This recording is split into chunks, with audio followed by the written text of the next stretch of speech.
The millionaire returned to evict his old grandmother, but found his own rich wife begging her for forgiveness. Part 1.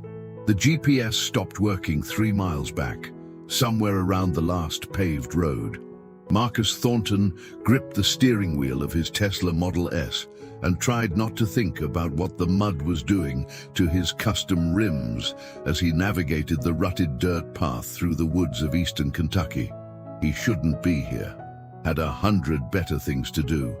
A board meeting in Lexington tomorrow. A development deal closing in Louisville on Thursday. A charity gala his wife Vanessa was co-chairing on Saturday. But the lawyer had been insistent. "Mr. Thornton, we need your signature in person. The property can't be transferred without it." And there's the matter of the current resident. The current resident. His grandmother, Eleanor Thornton, 84 years old and still living in the same mud brick house where she'd raised Marcus after his parents died. The house he'd left behind 23 years ago and never looked back. The house he was about to tear down to make way for a luxury hunting resort. Marcus came around a bend and there it was. The house, smaller than he remembered, more decrepit. The mud bricks were crumbling in places. The tin roof was patched with mismatched pieces. The porch sagged like an old man's spine. But what made Marcus slam on his brakes wasn't the house. It was the Mercedes-Benz G-Wagon parked in front of it. A black G-Wagon. Custom. Maybe $200,000 worth of vehicle. He knew that car. He'd bought it 6 months ago. For his wife. Marcus sat there, engine idling, staring at Vanessa's car parked in front of his grandmother's mud house in the middle of nowhere, Kentucky, and felt reality tilt sideways. What the hell was she doing here? Vanessa had left for New York yesterday morning. Said she had meetings with the foundation board. Said she'd be gone 3 days. Marcus had driven her to the airport himself, watched her click through security in her Louboutins and Chanel suit. So why was her car here? Why was she? Marcus saw movement on the porch. A figure. He squinted, and his blood ran cold. It was Vanessa, his wife, the woman who wouldn't set foot in any establishment without a Michelin star, who had their housekeeper use filtered water to clean the floors, who'd once sent back a $5,000 bottle of wine because the sommelier poured it wrong. Vanessa Thornton, daughter of Senator Harrison Whitmore, graduate of Vassar and Columbia Business School, board member of 3 major charities and 2 Fortune 500 companies. She was on her knees in the mud in front of Marcus's grandmother's house, crying.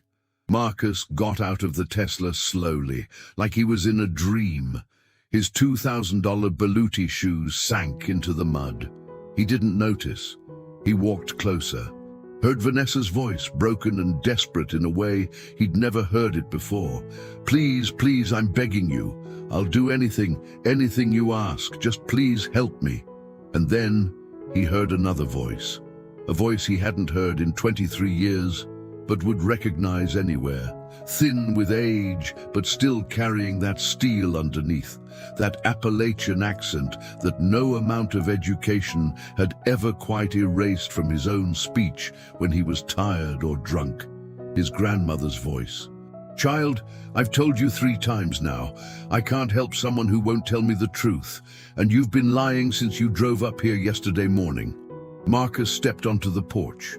The boards creaked. Both women turned to look at him.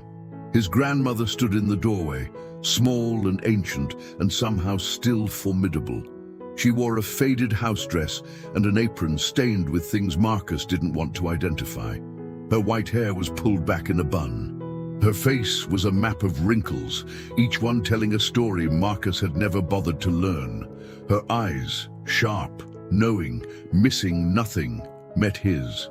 "Marcus," she said, not surprised, not welcoming, just stating a fact.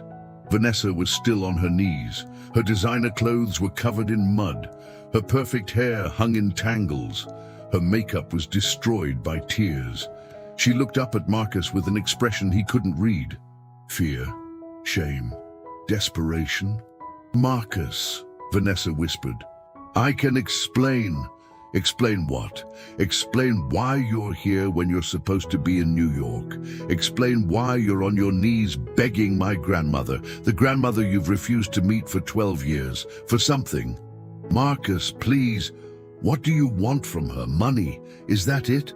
You found out I was coming here to settle the property and thought you'd get here first. Sweet-talk the old woman into signing something. It's not about money, Vanessa's voice cracked. It's not about the property or the deal or any of that. I need help, real help, and she's the only person who can give it to me. Marcus looked at his grandmother. What is she talking about?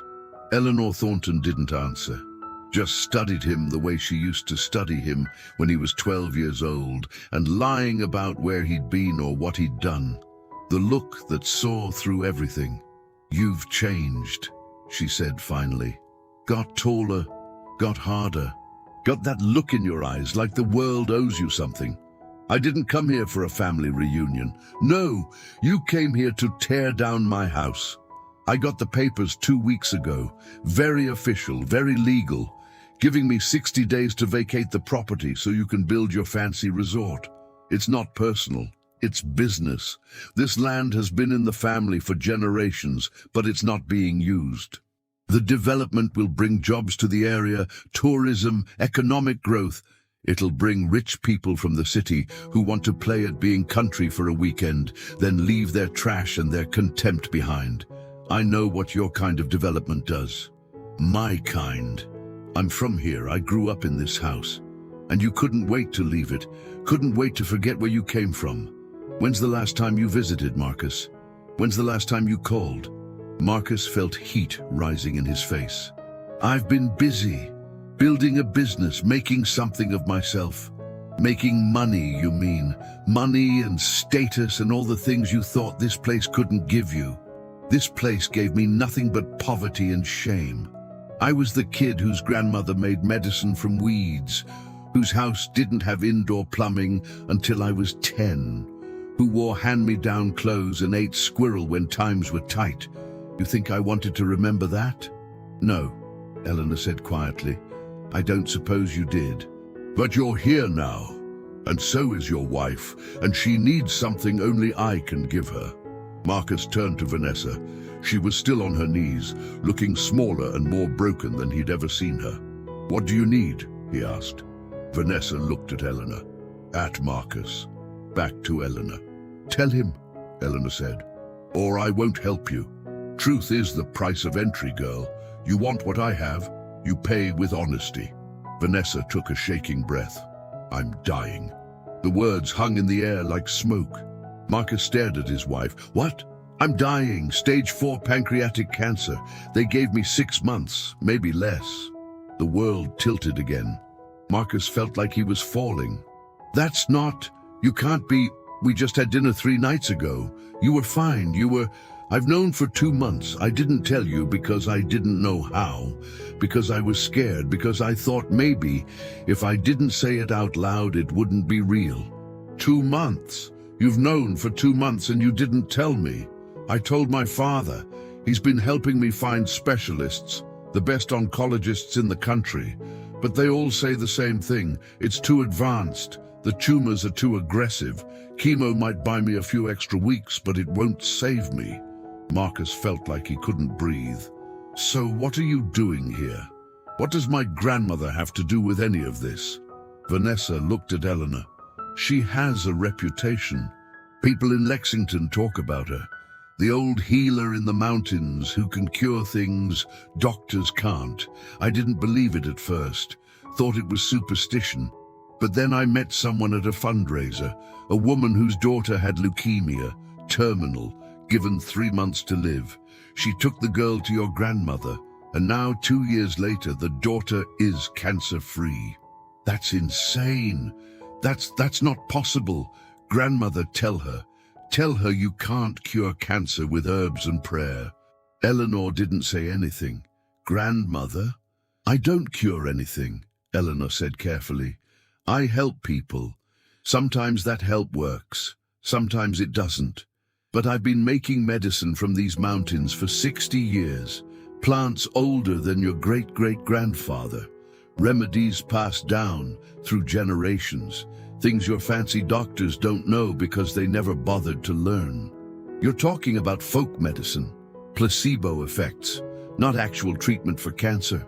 I'm talking about what works. Whether you believe it or not is your business. Marcus turned to Vanessa. You can't seriously believe this. You have access to the best medical care in the world. Johns Hopkins, Mayo Clinic, Memorial Sloan Kettering, and you're here asking my grandmother to make you tea? I've tried everything. Vanessa's voice broke.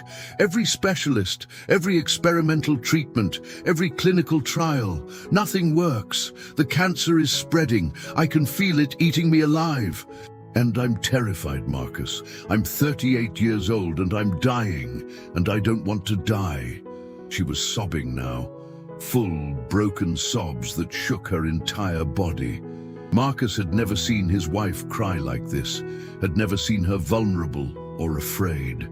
Vanessa was strength and poise and perfect control, always, until now. He looked at his grandmother. Can you help her? Maybe, maybe not. Like I told her, I need the truth first. She told you the truth. She's dying. What else is there? That's between me and her, but I'll tell you this much. If you're here to tear down my house and drive me off this land, then no, I won't help her. I won't help the wife of a man who'd throw his own grandmother into the street. Marcus felt anger flare. That's not fair. This isn't about you. It's business. The land has been surveyed, appraised, zoned for development. It's my home. Has been for 47 years. Before that, it was your great-grandmother's home, and her mother's before that. This land has been Thornton land for 6 generations, and you want to sell it to build a playground for rich people. I'm offering you fair market value, more than fair. Enough money to buy a nice house anywhere you want. I don't want anywhere else. I want here. I want the land where I buried your grandfather, where I raised your father, where I raised you after your parents died. This isn't just property, Marcus. It's blood and bone and memory. And you're trying to erase it like it never mattered. It doesn't matter, not economically, not developmentally. It's 40 acres of trees and mud and a house that's falling apart. It matters to me. They stared at each other. Grandson and grandmother, past and present. Different worlds that had once been the same. I'll make you a deal, Eleanor said. You give me 1 month. 1 month to try to help your wife. If it works, if she gets better, you don't tear down the house. You leave the land alone. And if it doesn't work, then I'll sign your papers. I'll leave. You can build whatever you want. Grandmother, that's not... I can't delay the development for a month. There are investors, contracts, timelines. Your wife is dying and you're worried about timelines. The words hit like a slap. Marcus looked at Vanessa, at his wife kneeling in the mud, destroyed and desperate. He'd married her for a lot of reasons. Her beauty, her connections, her father's political influence, the doors she could open for his business. He told himself he loved her. Maybe he even believed it sometimes. But looking at her now, facing her mortality, Marcus realized something terrible. He didn't know if he loved her enough to risk his business deal to save her. 1 month, Eleanor repeated. That's all I'm asking. What would you do? What kind of treatment? The kind that takes time, the kind that requires trust, the kind your wife has to choose for herself. Marcus turned to Vanessa. Is this what you want? To stay here? To let her try to cure you with herbs and roots and whatever else she uses? I don't have any other options, Vanessa said. Her voice was small, broken. The doctors gave up on me. My father gave up on me. This is all I have left. Your father gave up on you? Vanessa looked away. He said it was God's will, that I should accept it with grace, that throwing money at false hope would just make it harder when the end came. Marcus felt sick. Senator Harrison Whitmore had abandoned his own daughter, written her off as a lost cause. What kind of man did that? What kind of man was Marcus himself if he chose money over his wife's life? He looked at his grandmother, at the old woman standing in the doorway of her mud house, holding the only hope Vanessa had left. 1 month, Marcus said, but I stay too. I'm not leaving my wife here alone. Eleanor raised an eyebrow. You planning to sleep in your fancy car? Because I've only got one spare room and it's barely big enough for Vanessa.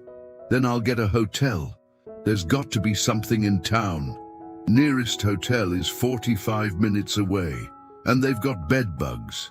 Then I'll commute from Lexington, 2 hours each way. You'll spend more time driving than being here. Then what do you suggest? Eleanor smiled. It wasn't a kind smile. There's the old barn out back. I'll lend you a sleeping bag and some blankets. You can make yourself comfortable in the hay loft. You want me to sleep in a barn? You grew up sleeping in worse. Or have you forgotten? Marcus had forgotten, or tried to. The years before his grandmother fixed up the house, when they'd lived in 2 rooms with a dirt floor and no heat except what the wood stove provided, when luxury was an extra blanket in winter. Fine, Marcus said. 1 month. But grandmother, if this doesn't work, if Vanessa doesn't get better, then you sign the papers. No arguments, no delays. You leave and I build the resort. Deal? Eleanor looked at him for a long moment. You always were a hard boy, Marcus, even as a child. Always calculating, always figuring the angles. I'd hoped you'd soften as you grew. Guess I was wrong. Is it a deal or not? It's a deal. But Marcus, you better pray I can help her. Because if I can't, if your wife dies, you're going to spend the rest of your life wondering if money was worth it. She turned and went into the house. Vanessa slowly stood up from the mud. She looked at Marcus with eyes full of tears, and something that might have been gratitude or might have been resentment, hard to tell. Thank you, she said quietly. Don't thank me yet. This might all be for nothing. I know, but it's a chance. It's something. How did you even find this place? How did you know about my grandmother? I hired a private investigator, told him to find anyone who'd ever claimed to be cured of terminal illness through alternative medicine. Your grandmother's name came up several times, always the same story. People given months to live, they came here. Somehow they survived. Or the diagnoses were wrong, or they got lucky, or the cancer went into spontaneous remission, or she's actually helping them. Marcus, I know you don't believe in this. I barely believe in it myself, but I'm out of options. If there's even a 1% chance she can save me, I have to try. Marcus looked at his wife, really looked at her, saw how thin she'd gotten, how the clothes she'd been so proud of now hung loose on a frame that was disappearing, how her skin had a grayish tint he'd attributed to makeup or lighting, but now realized was something darker. She was dying. His wife was actually dying. And he'd been so busy building his empire, he hadn't even noticed. Come on, he said, let's get you inside, get you cleaned up. He helped her up the steps. The porch boards creaked under their weight. Marcus remembered playing on this porch as a child, remembered his grandmother sitting in her rocking chair, shelling peas or mending clothes or just watching the sunset. Remembered the day he'd left, 18 years old, scholarship to the University of Kentucky, a chance to escape. He'd stood on this porch and promised his grandmother he'd visit, he'd call, he'd stay in touch. He'd kept none of those promises, and now, 23 years later, he was back. Not because he wanted to be, but because he needed something. Just like Vanessa, they were both here begging for scraps from an old woman they'd ignored and dismissed and forgotten about. And somehow, that old woman held all the power. Marcus helped Vanessa through the door and into a house that smelled like herbs and wood smoke, and memories he'd spent decades trying to forget. 23 years earlier, 1991. The same house. Marcus Thornton stood on the porch with a duffel bag over his shoulder and his grandmother's weathered face in front of him. "You don't have to go," Eleanor said. "You could study here. Community college in town, live at home, save money. Grandmother, I got a full scholarship to UK. Do you know what that means? I can study business, get my MBA, make something of myself. You're already something. You're my grandson. You're a good boy with a good heart. A good heart doesn't pay bills, doesn't get you respect, doesn't get you anywhere in this world. And where is it you think you're going exactly? Away from here, away from this." Marcus gestured at the house, at the woods, at the poverty that clung to everything like moss. "You're ashamed," Eleanor said quietly, "of where you came from, of me." "I'm not," but he stopped. Because he was.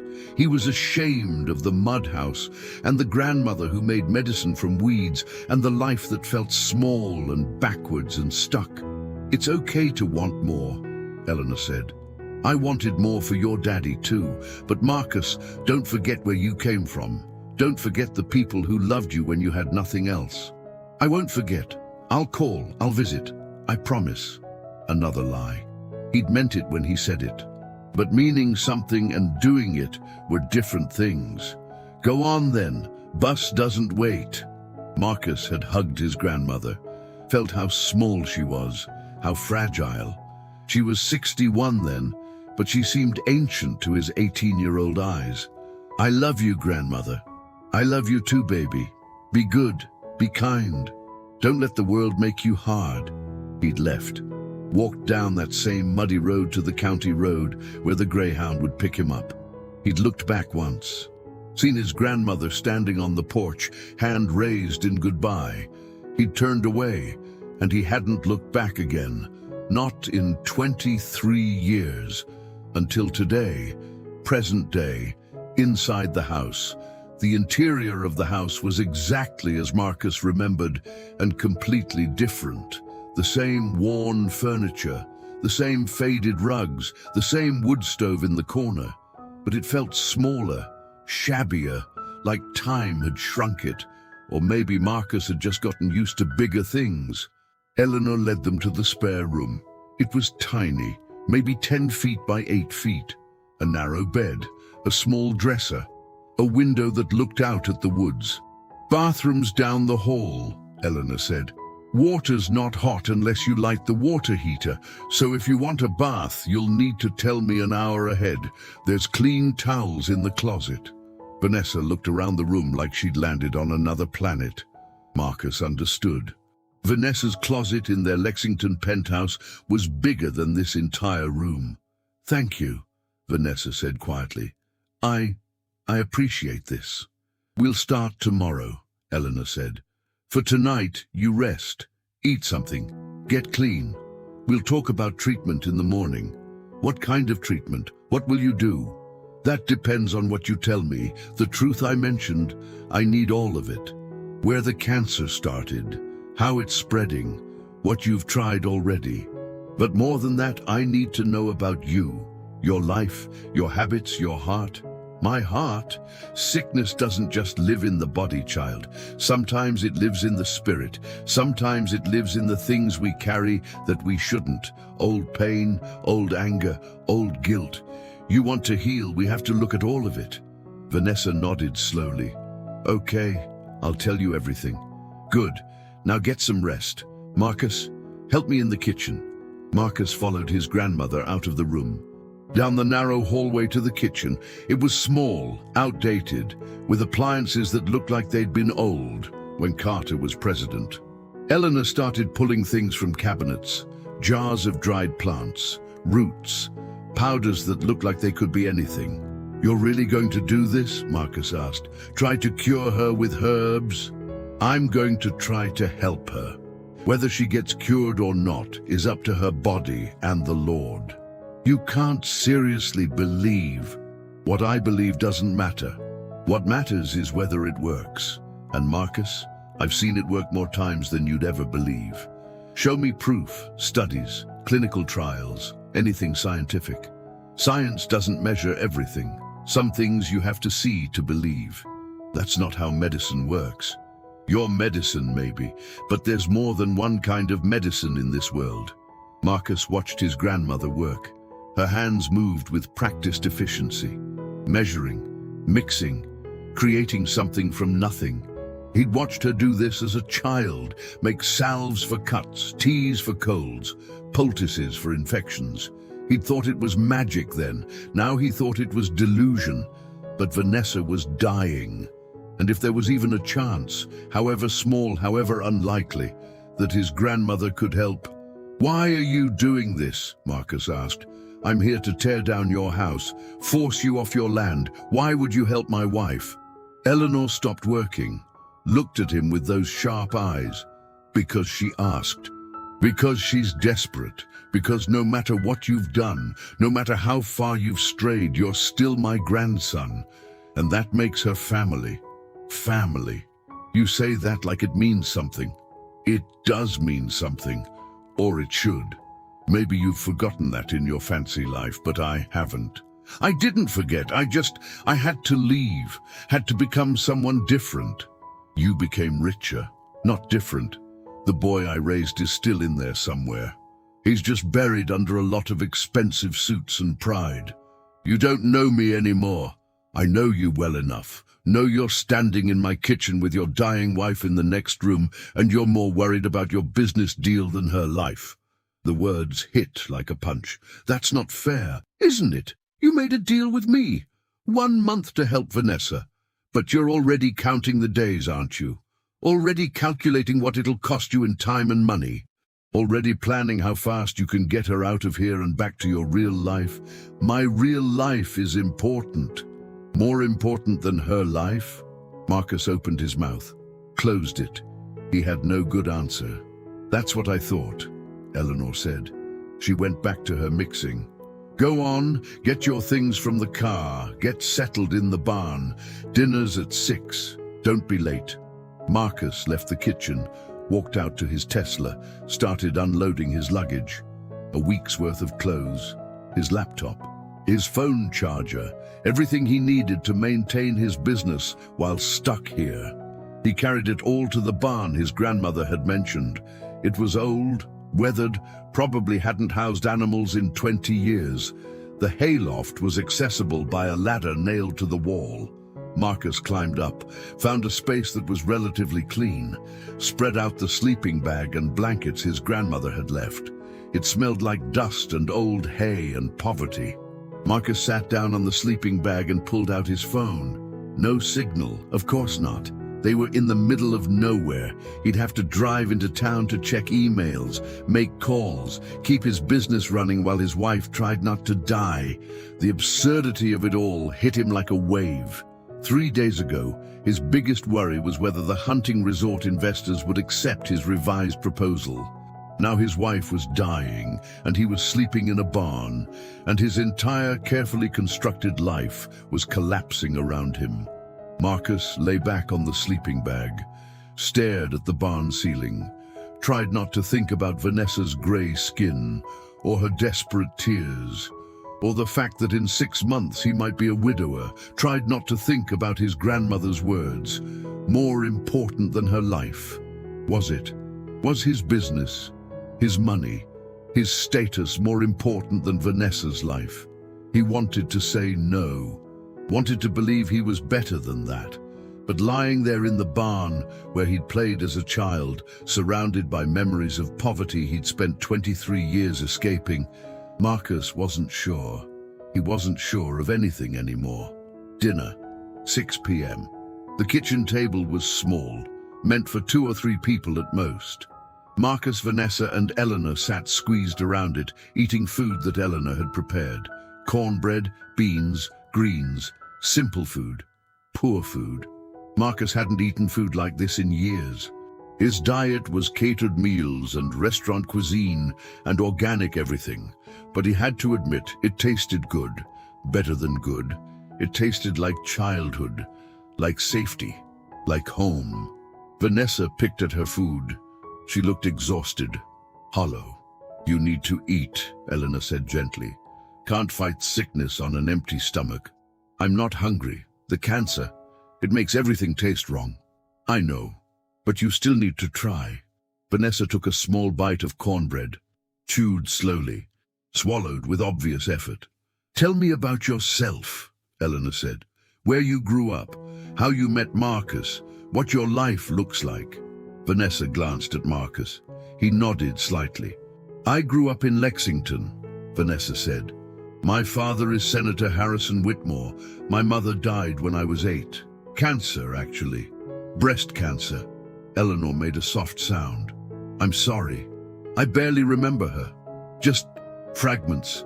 The smell of her perfume. The way she laughed.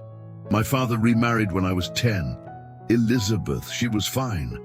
Distant but fine. And how did you meet my grandson? At a fundraiser 12 years ago. My father was hosting an event for economic development in eastern Kentucky. Marcus had just started his development company. They were introduced. We were introduced. We hit it off. That wasn't quite true, Marcus thought. Hit it off implied mutual attraction.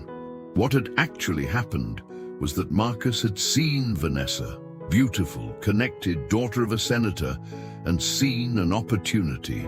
He'd pursued her deliberately, strategically, and she'd let herself be pursued because Marcus was handsome and ambitious and going places. It had been a transaction as much as a romance. You love him? Eleanor asked. The question hung in the air. Vanessa looked at Marcus. Yes, I love him. Does he love you? Marcus felt both women's eyes on him. Of course I love her. That wasn't the question I asked, Eleanor said. I asked, does he love you? Not whether he says the words. What's the difference? Words are easy. Love is hard. Love is sacrifice.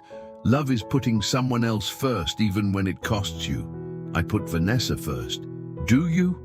Because from where I'm sitting, it looks like you put yourself first, your business first, your money first. Your wife is dying and you're here counting the cost instead of fighting for her life. That's not fair. I agreed to stay. I agreed to the month. You agreed because she's your wife, and it would look bad if you didn't. But your heart's not in it. I can see that clear as day. Marcus stood up. You don't know anything about my heart. I know you've spent 23 years running from this place, running from me, running from anything that reminded you of being poor and powerless. And now you're trapped here for a month, and you hate it. I don't hate. Yes, you do. You hate this house and this food and this life. You hate that you need me, hate that your wife needs me, hate that all your money and power can't fix this. Marcus grabbed his plate, walked to the sink, dumped his half-eaten dinner. I'm going to the barn, he said. Marcus, Vanessa said softly. Please don't. I need air. I need space. I'll be back in the morning. He left. Behind him, he heard Vanessa start crying again, heard his grandmother's soft murmur of comfort. But he didn't go back, didn't stay, didn't do what love would have demanded. He went to the barn and buried himself in his sleeping bag and tried not to think about what kind of man that made him. 3 days later, Marcus had established a routine. Wake up at 6 a.m. in the barn, drive to town, find a coffee shop with Wi-Fi, work for 4 hours managing his business remotely, drive back, eat whatever his grandmother made for lunch, avoid Vanessa and Eleanor, go back to town, work some more, return for dinner, eat in tense silence, retreat to the barn. He was present but absent, there but not there, fulfilling the letter of their agreement while violating the spirit. He told himself it was necessary. The business needed him. Deals needed closing. Investors needed reassurance. But the truth was simpler. He was hiding. From his wife's mortality, from his grandmother's judgment, from the uncomfortable truth that maybe he wasn't as good a man as he'd told himself he was. On the 3rd day, Eleanor cornered him as he was heading out after lunch. You can't avoid this forever, she said. I'm not avoiding anything. I'm working. Someone has to keep the business running. Your wife is in there getting sicker every day, and you haven't spent more than 20 minutes with her since you got here. She's resting. You said she needs rest.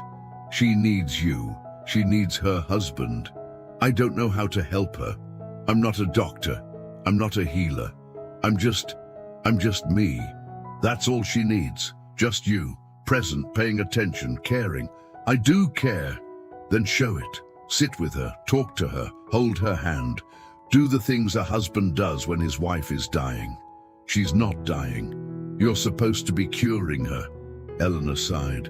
I'm trying, but Marcus, I need you to understand something. I can give her medicine. I can try to kill the cancer, but the deepest healing comes from somewhere else, from feeling loved, from feeling like her life matters, from having something to fight for.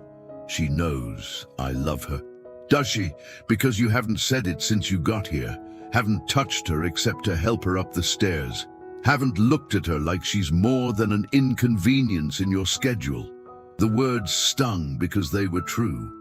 I don't know how to do this, Marcus admitted. I don't know how to watch her die. Then don't watch her die, watch her fight. Watch her try and fight alongside her. What if it doesn't work? What if she dies anyway? Then at least you'll know you were there. At least she'll know she mattered more than your business deal. Marcus looked at his grandmother, at this tiny, ancient woman who'd raised him and loved him and never asked for anything except that he be good, and he'd failed her on every level. I'll try, he said quietly. That's all I'm asking.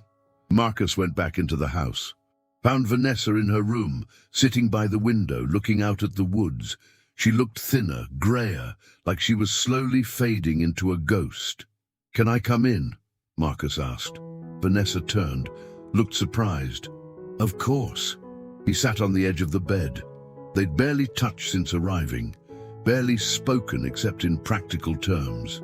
How are you feeling? Tired, nauseous, like something's eating me from the inside, which I guess it is. What's grandmother been giving you? Teas, mostly. Different kinds for different times of day. Some for pain, some for nausea. Some, she says, will fight the cancer, but they just taste like dirt and make me want to throw up. Is it helping?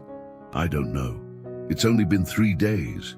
She says it takes time, says I have to be patient. Vanessa, I'm sorry for not being here more, for hiding in my work instead of being with you. I understand. This is hard. Watching someone die is hard. You're not dead yet. Not yet, but soon. Probably. Even with your grandmother's help, the odds are, she trailed off. Why didn't you tell me when you first got diagnosed? Because I knew what you'd do. You'd take over. You'd find the best doctors. You'd throw money at it. You'd try to fix it like you fix everything else, with connections and deals and force of will. And when it didn't work, when you couldn't fix it, you'd pull away, like you're doing now. Marcus felt like he'd been slapped. I'm not. Yes, you are. You're pulling away because you can't control this, can't fix it, and that terrifies you. So you're running, just like you ran from your grandmother, just like you run from anything that makes you feel powerless. That's not fair, isn't it? Marcus, I love you. I really do. But you're a coward. You're brave when you're in control, when you're closing deals and building empires. But the moment something threatens that control, the moment life gets messy and real and scary, you disappear. Marcus sat there, absorbing the truth of it. The terrible, undeniable truth. He was a coward. He'd run from poverty, from his grandmother, from anything that reminded him of weakness. And now, he was running from his wife's death. I'm sorry, he said again. I'll do better. I'll be here. Don't make promises you can't keep. Just be honest. If you can't handle this, if you need to leave, then leave. But don't pretend. Don't act like you're here when you're not. I want to be here. I want to help. Then help. Sit with me. Talk to me. Don't treat me like I'm already gone. Marcus reached out, took her hand. It was thin, fragile, like bird bones. I'm scared, he admitted. I'm scared of losing you. Scared of watching you suffer, scared of being powerless. I know, I'm scared too. They sat there, holding hands, admitting their fears for the first time in their 12-year marriage. It wasn't much, but it was something. It was a start. 1 week in, Eleanor's treatment begins in earnest. Marcus had kept his promise. He'd stayed, worked less, spent more time with Vanessa. They talked about their marriage, about regrets, about all the things they'd never said, because saying them meant being vulnerable. And slowly, carefully, they started to rebuild something that had always been more transaction than partnership. Eleanor's treatment was mysterious. She gave Vanessa teas made from plants Marcus didn't recognize, made her drink bitter tinctures, applied poultices to her stomach where the cancer was worst. She also did other things, made Vanessa sit in the morning sun, walk through the woods, tell stories about her childhood, about her mother, about old pain she'd never processed. The body remembers grief, Eleanor explained to Marcus one evening, holds onto it in the cells. Sometimes cancer isn't just a physical thing. Sometimes it's old pain trying to get out the only way it knows how. That's not science, Marcus said. No, it's older than science, but that doesn't make it less true. Do you really think you can cure her? Eleanor was quiet for a long time. I think I can help her. Whether that's enough to save her life? We'll see. What are the odds? Better than zero. Worse than guaranteed. That's all I can tell you. It wasn't enough. Marcus wanted certainty, wanted statistics, wanted someone to tell him yes or no, live or die, cure or nothing. But life didn't work that way, and neither did his grandmother. One morning, Marcus woke up in the barn to find Vanessa standing at the bottom of the ladder. "Can I come up?" she asked. "Of course." She climbed carefully, sat next to him in the hay. "I've been thinking," she said, "about us, about our marriage, about what happens if I survive this. When you survive this." She smiled faintly. "If, when, either way. I've been thinking about what I want, what kind of life I want to live. And I don't want to go back to what we had, the penthouse, the galas, the performance of being Senator Whitmore's daughter, married to Marcus Thornton, the successful developer. I don't want that anymore. What do you want?" "I want simple. I want real. I want to wake up next to someone who loves me for me, not for my connections. I want to matter more than money." "You do matter more than money." "Do I? Because a week ago you were ready to tear down your grandmother's house to build a resort. You were ready to make her homeless for a business deal. That was different." "How? How is that different from putting money before people?" Marcus didn't have an answer. "Your grandmother asked me something yesterday," Vanessa continued. "She asked me what I'd learned from this, from getting sick, from being here." "What did you tell her?" "I told her I'd learned that I'd wasted my life, wasted it on things that don't matter, on status and appearances and trying to be perfect, and now I'm dying and none of it meant anything." "You haven't wasted your life." "Haven't I? I'm 38 years old. I've never done anything that mattered, never helped anyone, never built anything real. I've just been a pretty decoration on my father's arm and your arm and every charity board that wanted a Whitmore name on their letterhead." "That's not true. You've done a lot of good." "No. I've written checks. That's not the same thing. Your grandmother, she's done good. She spent 60 years helping people, healing them, making medicine with her own hands. She's made a difference." "What have I done?" Marcus looked at his wife. Saw her clearly maybe for the first time, saw past the beauty and the poise to the person underneath who felt small and useless and afraid she'd never mattered. "If you survive this," Marcus said carefully, "what would you do different?" "I'd stop pretending, stop performing. I'd find something real to do with my life, something that helps people, something that matters." "Like what?" "I don't know. But I'd figure it out. Your grandmother said the cancer might be teaching me something, might be my body's way of telling me I was living wrong. I think she might be right." "That sounds like New Age nonsense." "Maybe. Or maybe she knows things you don't, things your science can't measure. They sat in silence for a while. Then Vanessa spoke again. What about you? What have you learned? I don't know what you mean. From being here, from being forced to slow down, from spending time in the place you've been running from for 23 years. What have you learned? Marcus thought about that, about the week he'd spent here, about his grandmother's wisdom and Vanessa's vulnerability and his own carefully constructed life that suddenly felt hollow. I've learned that I don't know who I am, he admitted. I thought I did. Thought I was a successful businessman, a good husband, someone who'd made something of himself. But being here, I don't know. Maybe I just made money. Maybe that's all I ever did. That's more than most people. Is it?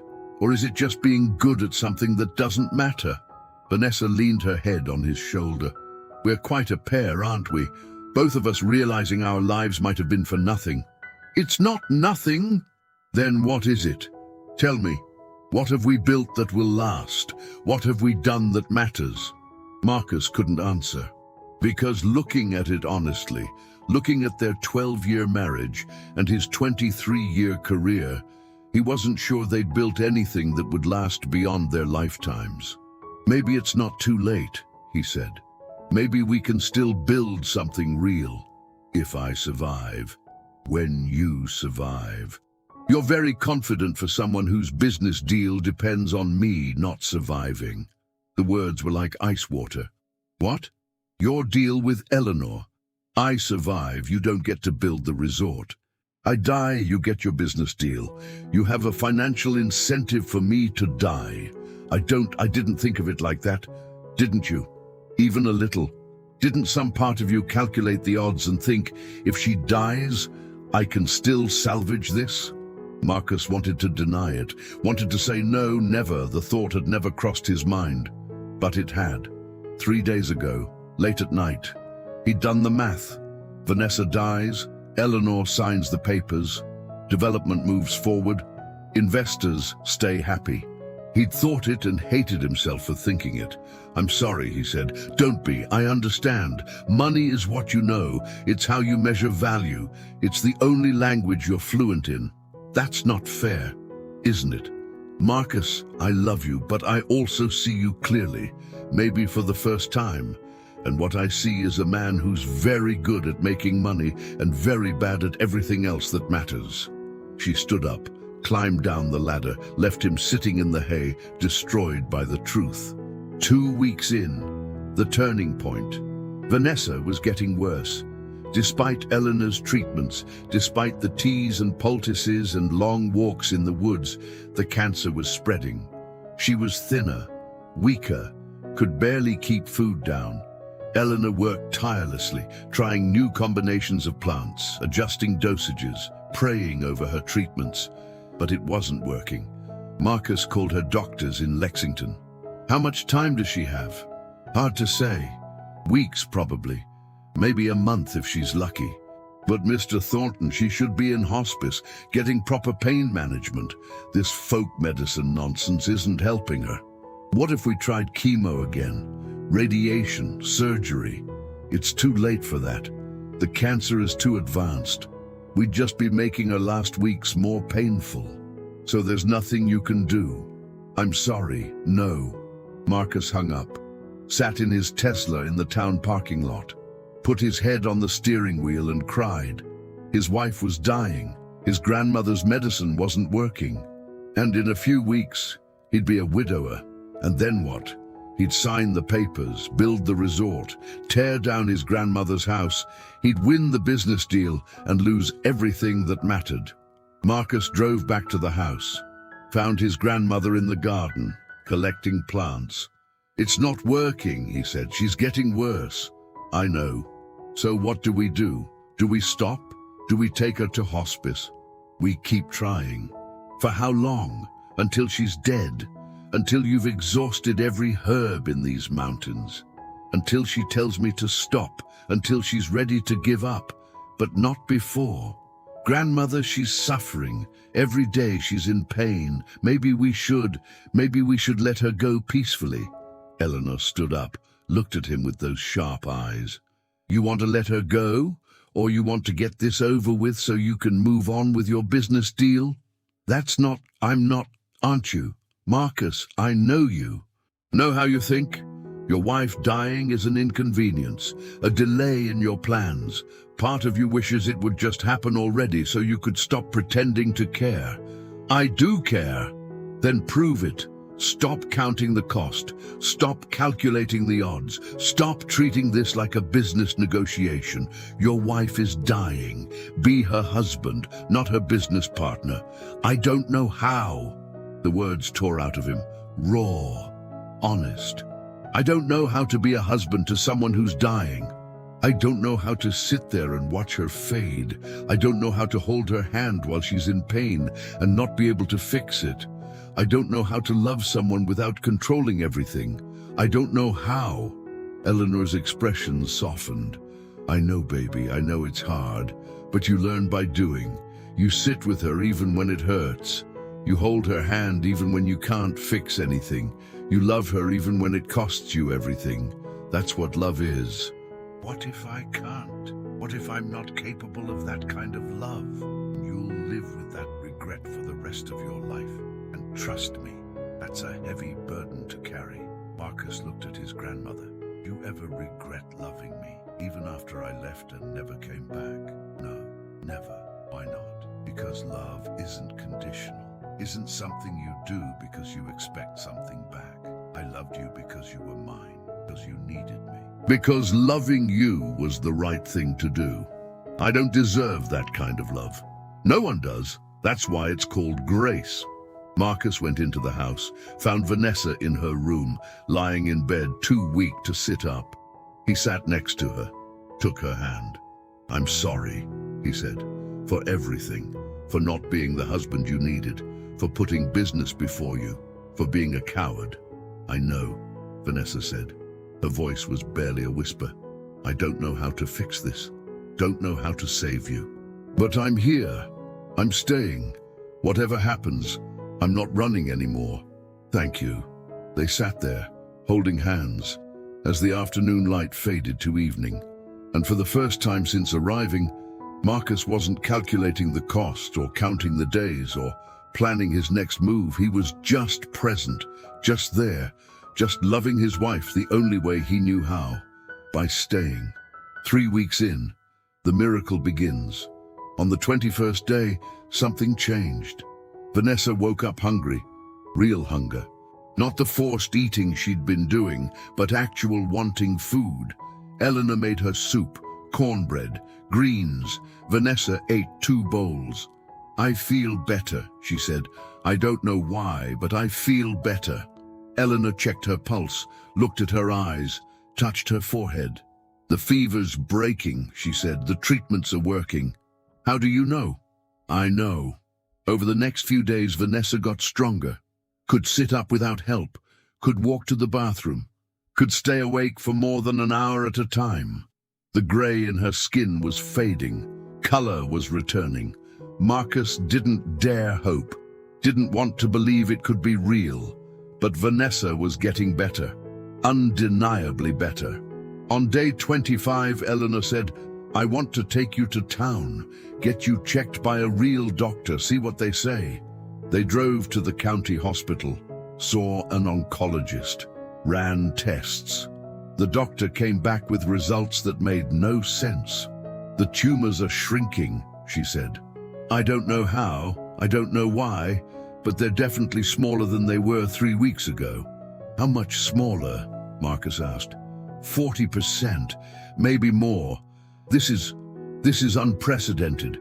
What treatment has she been receiving? Herbal medicine, Vanessa said. My husband's grandmother has been treating me. The doctor looked skeptical. Herbal medicine doesn't cure stage 4 pancreatic cancer. Apparently it does, Eleanor said mildly. I'd like to know what herbs you've been using. For documentation purposes. That's family knowledge, passed down through generations. I don't share it.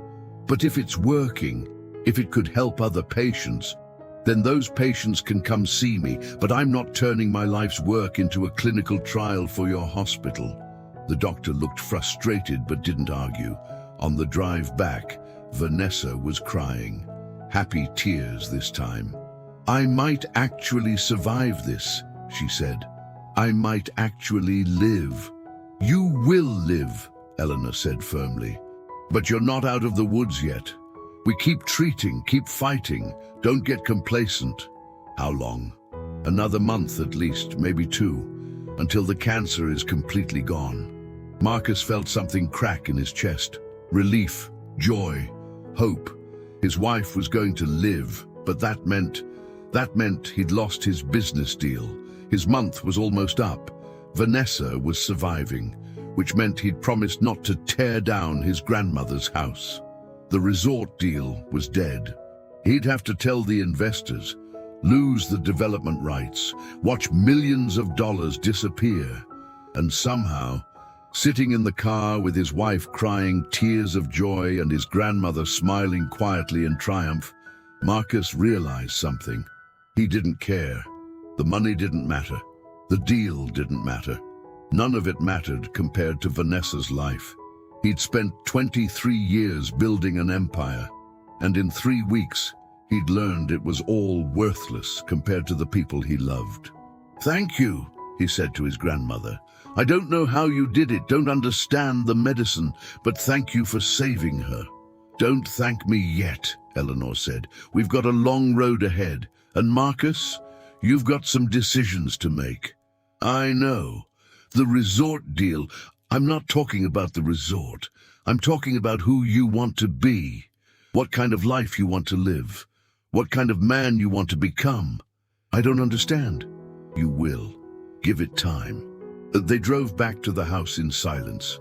Marcus's mind was racing with implications. The resort was dead. Fine, he'd take the loss. But what now? What kind of life would he and Vanessa build after this? What kind of man could he become if he stopped running from his past and started facing it?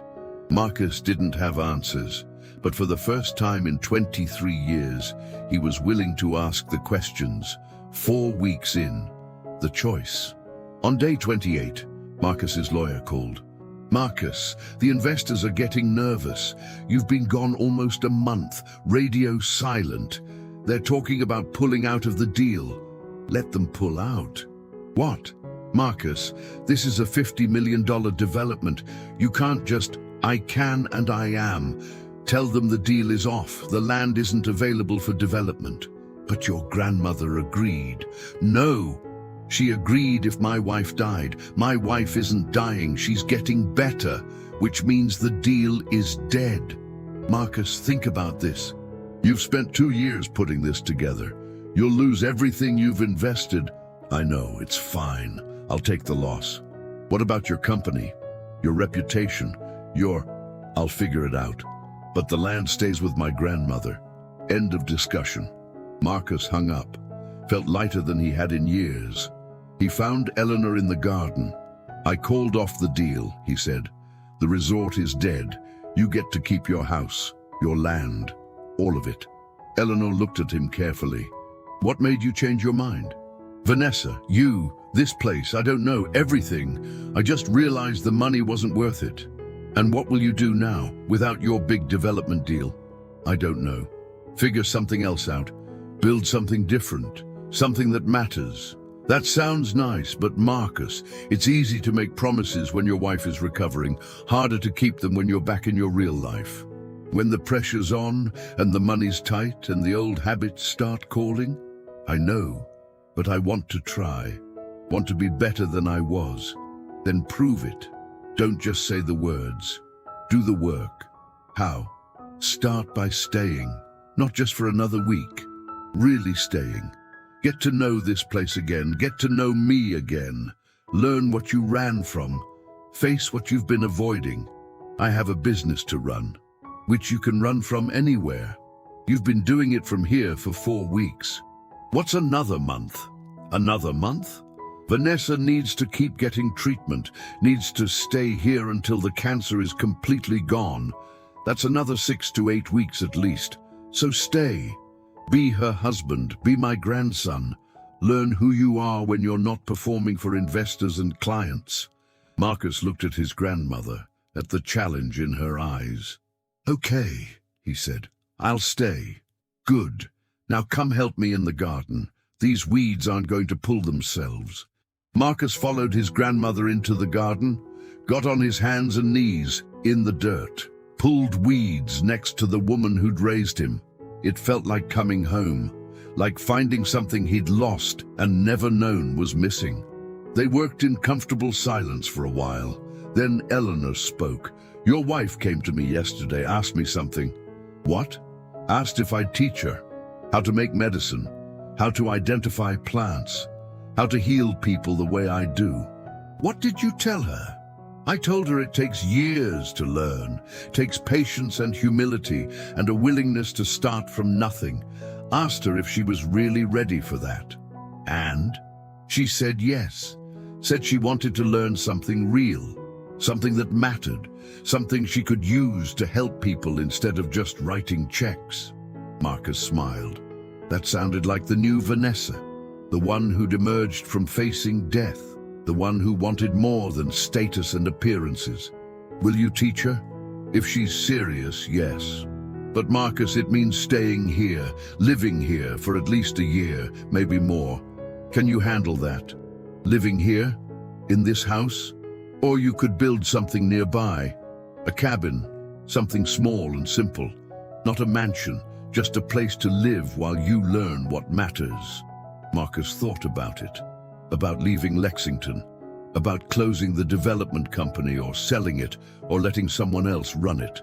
About starting over in the place he'd spent 23 years running from. A month ago, the idea would have been unthinkable. Now, it felt like the only thing that made sense. I'll talk to Vanessa, he said. See what she wants. She already told me what she wants. She wants to stay, wants to learn, wants to build a life here. The question is whether you're willing to build it with her. I am, Marcus said, and meant it. 6 weeks in, the new life begins. Vanessa's cancer was almost gone. The latest scans showed only trace amounts. The doctors were calling it a miracle, a spontaneous remission, a medical impossibility. Eleanor just smiled and kept making her medicine. Marcus and Vanessa had made their decision. They were staying.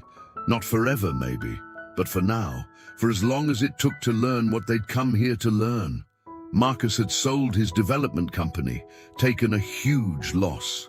Didn't care. He'd started something new. A consulting firm helping small businesses in eastern Kentucky, using his skills for something that actually helped people instead of just making rich people richer. Vanessa was learning from Eleanor, spending hours in the garden, learning plants, learning remedies, learning ancient knowledge that modern medicine had forgotten. They'd bought a piece of land adjacent to Eleanor's property, were building a small cabin, nothing fancy. Just a place to live, a place to start over. And slowly, carefully, painfully, they were rebuilding their marriage into something real. One afternoon, Marcus found Vanessa sitting on the porch with Eleanor. They were sorting herbs, talking softly. He sat down next to them, helped sort. I've been thinking, Vanessa said, about what we learned here, about what it cost us to figure out what matters. And I think we should share it. Not the medicine. That's Eleanor's to give or not give.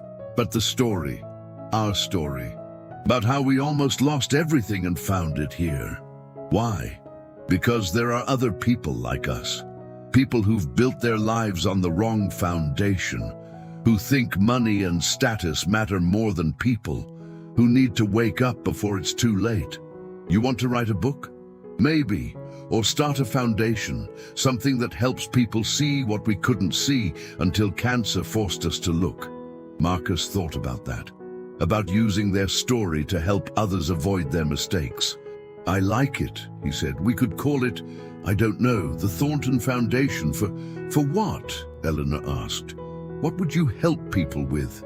Perspective, Vanessa said. helping people see what matters before they lose it, before they wake up dying and realize they wasted their whole lives. That's a good mission, Eleanor said, but you'll need to live it first. Can't teach what you don't know. Can't share what you haven't learned. We're learning, Marcus said, every day. And grandmother, thank you for everything, for saving Vanessa, for teaching us, for giving us another chance. I didn't give you anything you didn't already have, just helped you see it. They sat on the porch, three people who'd almost lost everything and found it in the last place they'd expected to look, in a mud house in Kentucky, in ancient medicine and ancient wisdom, in coming home. 3 months later, the full circle. The cancer was gone, completely gone.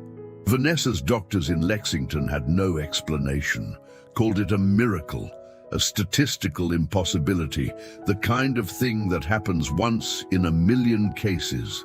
Eleanor just smiled and said, "The body knows how to heal itself if you give it the right support." Marcus and Vanessa's cabin was finished. Small, simple, built with their own hands with help from local contractors. It felt like home, in a way their Lexington penthouse never had. Marcus was thriving in his new work, helping small businesses, making less money, but sleeping better at night. Vanessa was becoming a healer in her own right, learning from Eleanor, making her own medicine, starting to help others the way she'd been helped. And one morning, Marcus woke up early, walked to his grandmother's house, found her on the porch watching the sunrise. "Mind if I join you?" he asked. "Never." He sat next to her. They watched the sun come up over the mountains in silence. "I owe you an apology," Marcus said finally, "for 23 years of silence, for abandoning you, for being ashamed of where I came from, for putting money before family, for all of it. I know. Do you forgive me?" Eleanor was quiet for a long moment. "I forgave you the day you left. Knew you were young and scared and trying to find your way. Knew you'd have to learn some hard lessons.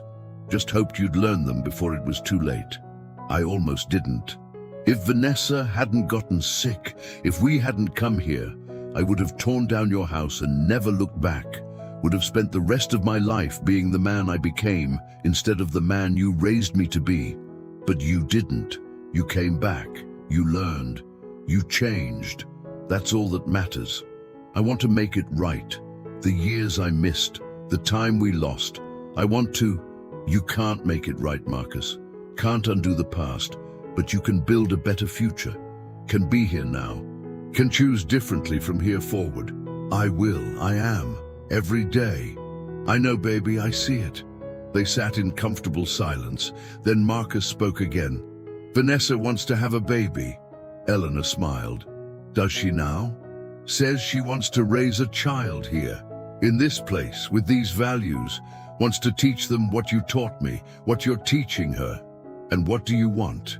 "I want to be the father my dad was, the grandfather you were. I want to raise a child who knows where they came from, who isn't ashamed of their roots, who understands that money isn't everything. Then you will be, and I'll help.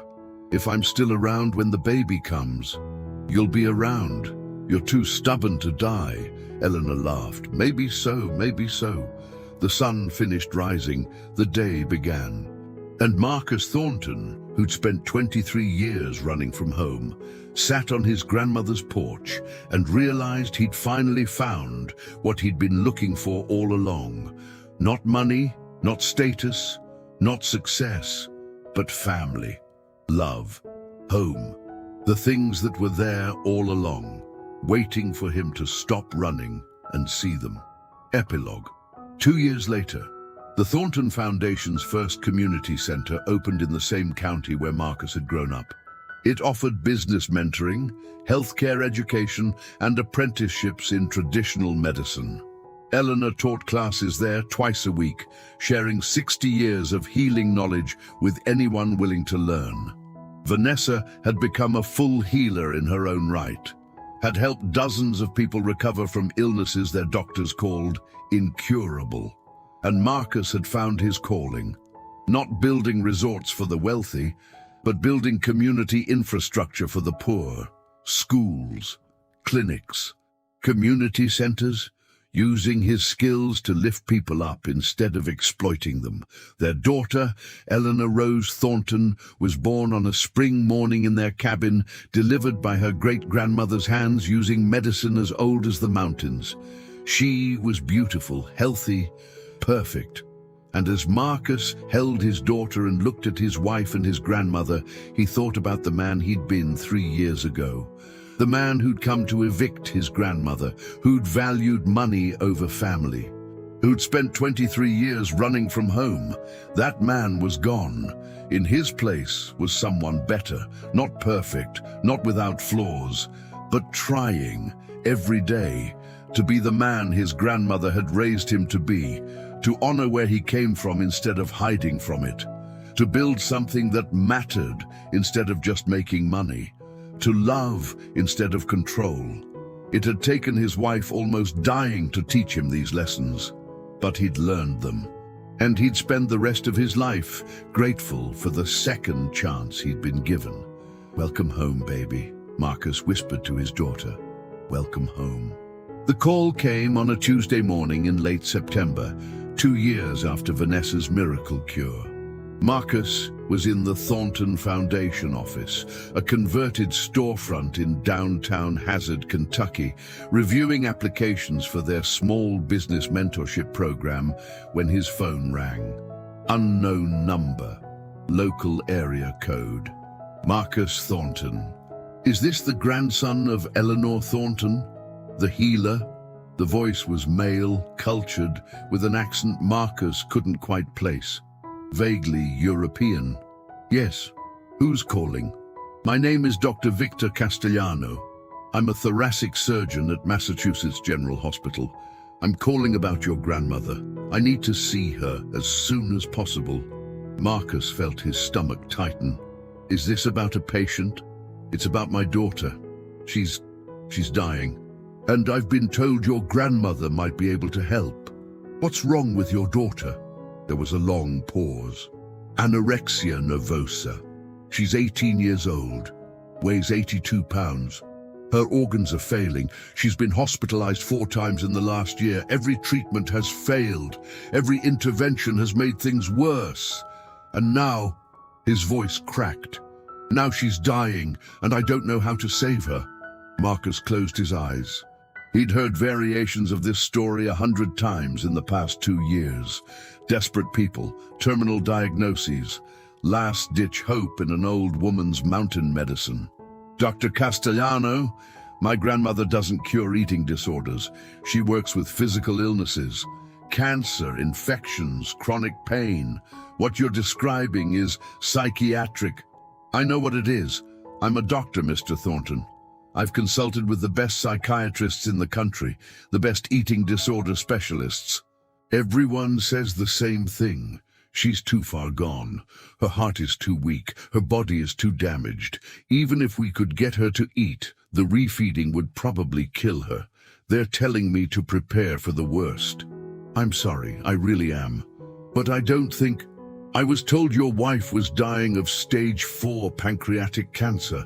I was told the tumors had metastasized, that she had weeks to live, and your grandmother cured her.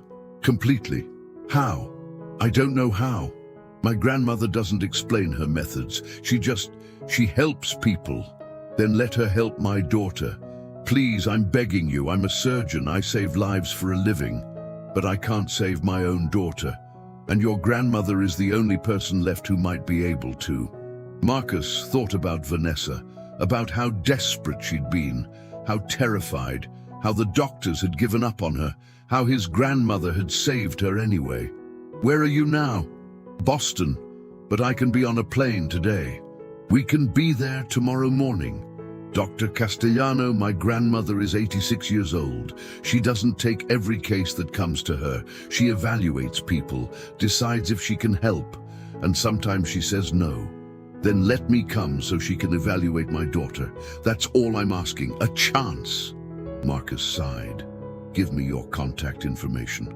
I'll talk to my grandmother, see if she's willing to see you. But I'm not making any promises. Thank you. Thank you so much. After taking down the information, Marcus hung up, sat there for a moment processing. An 18-year-old girl with anorexia, dying, organs failing. This was different from Vanessa's case, different from the cancer patients and chronic illness cases Eleanor usually treated. This was psychological, behavioral. Could his grandmother even help with something like that? Marcus drove out to Eleanor's house, found her in the garden, as always, tending to her medicinal plants. Grandmother, I got a call today, a doctor from Boston. His daughter is dying, anorexia. He wants to bring her here. Eleanor didn't look up from her work. And what did you tell him? That I'd ask you, that you don't take every case. What's the daughter's name? He didn't say, just said she's 18, weighs 82 pounds, multiple hospitalizations. Everyone's given up on her. Eleanor was quiet for a long moment. Then, tell him to come. I'll see her. You will, but this isn't like Vanessa's case. This isn't cancer or infection. This is mental illness, eating disorder. How would you even... Sickness lives in many places, Marcus. Sometimes in the body, sometimes in the mind, sometimes in the soul. Doesn't matter where it starts. What matters is whether the person wants to heal. And if she doesn't, if she's too far gone, then I can't help her, but I won't know until I meet her. Marcus called Dr. Castellano back. My grandmother will see your daughter. Can you be here tomorrow? Yes, absolutely. We'll drive through the night if we have to.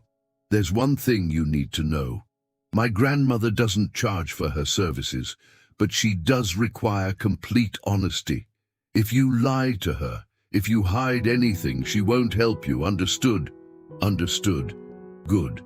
I'll text you the address. Drive carefully.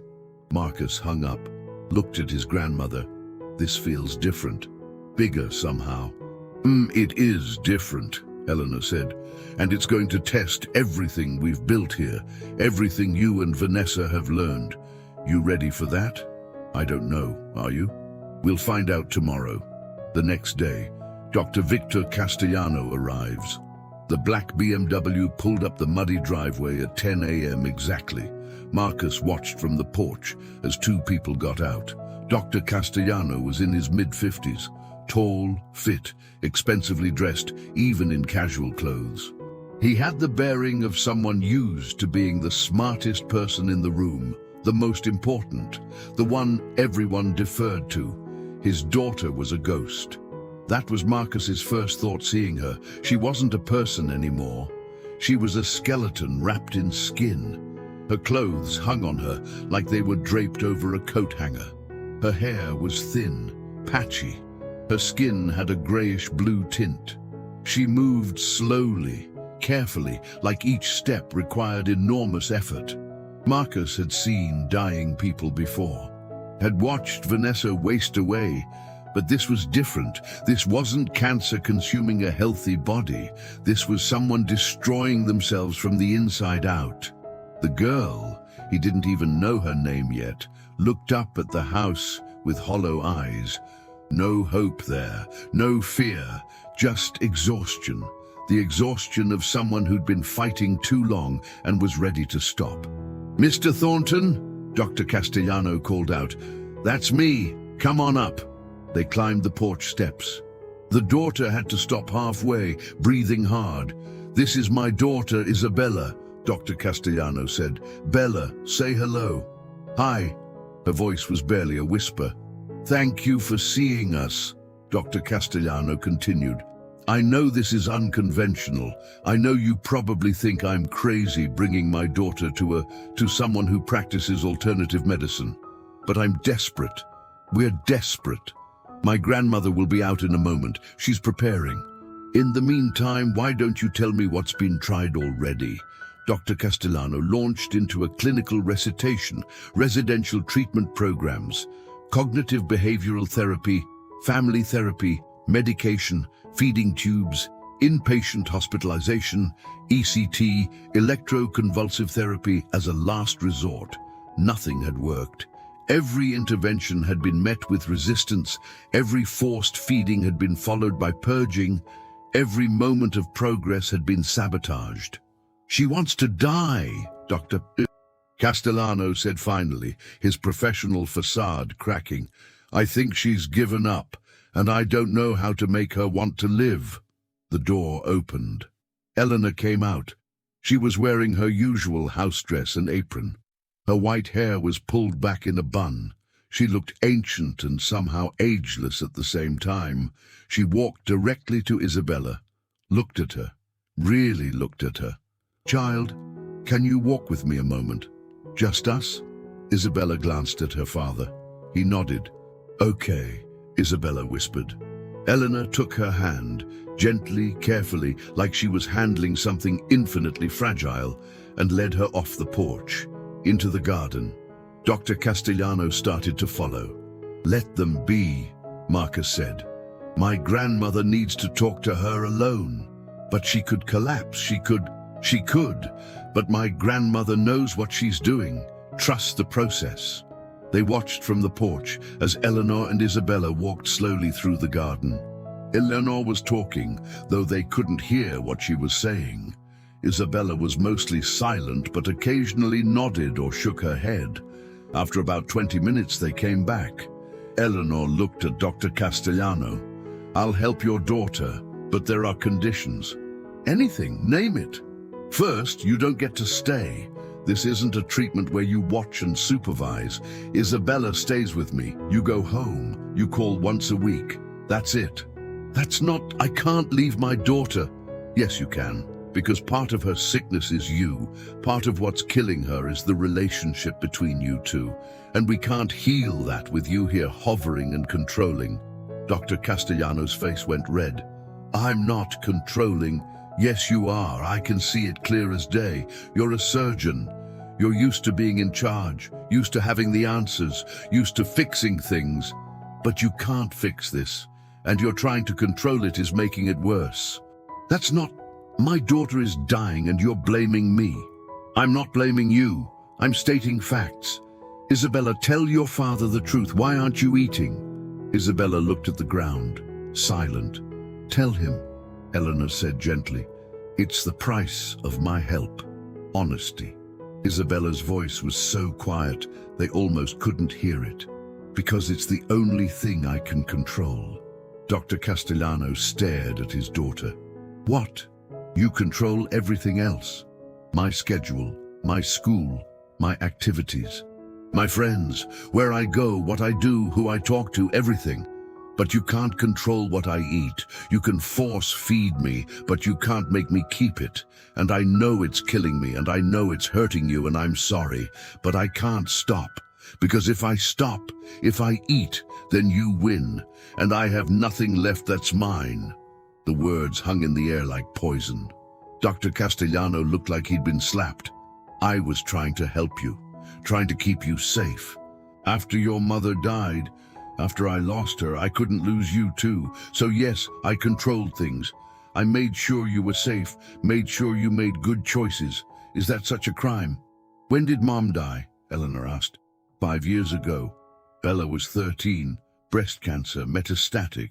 She fought for 2 years, but..." He trailed off. "And you've been fighting to keep Isabella alive ever since. Fighting so hard you never let her breathe. Never let her be her own person. Never let her make mistakes or have privacy or figure out who she was without you controlling it. I was being a good father. You were being a scared father, and there's a difference." Dr. Castellano opened his mouth to argue, then closed it, sat down heavily on the porch steps. "She's right," he said finally. "God help me, she's right. After Maria died, I was terrified. Terrified of losing Bella too. So I controlled everything, made sure she was safe, made sure she couldn't make dangerous choices, made sure..."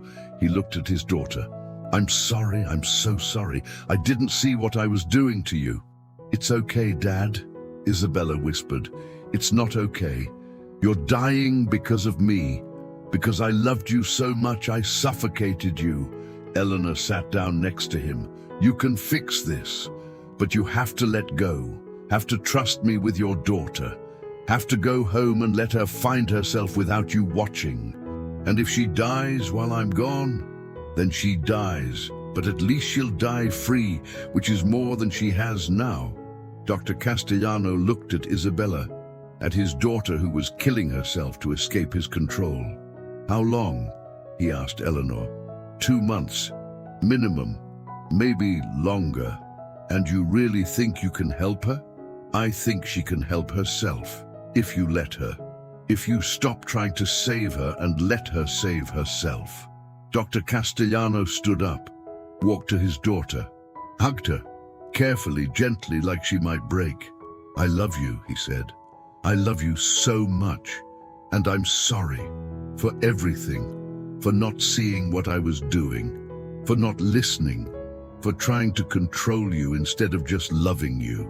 Isabella was crying, silent tears running down her hollow cheeks. I love you too, Dad. Be good.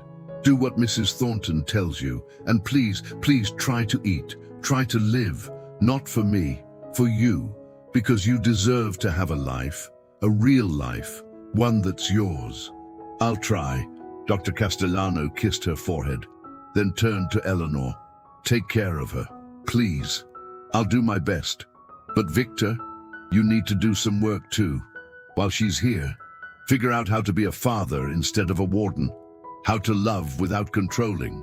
How to let go. You understand? I understand. He got in his BMW, drove away.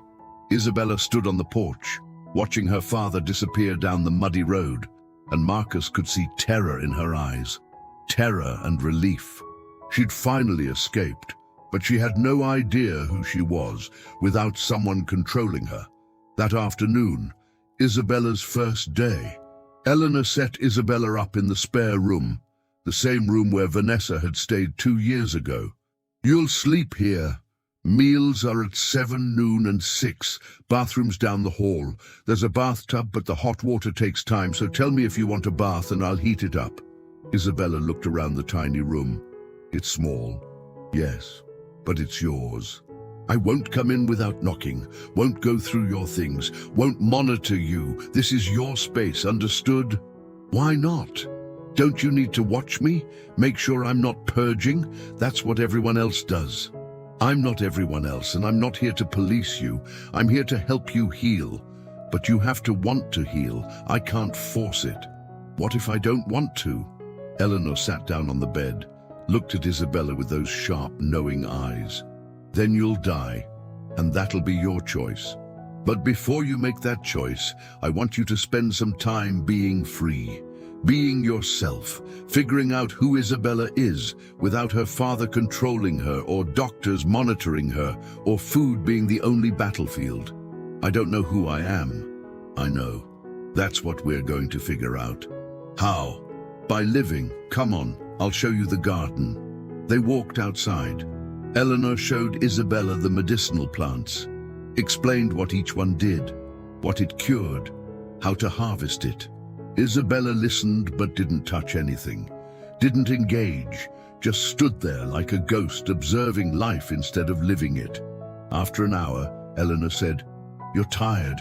Go rest. Dinner at 6. I don't eat dinner. You will here.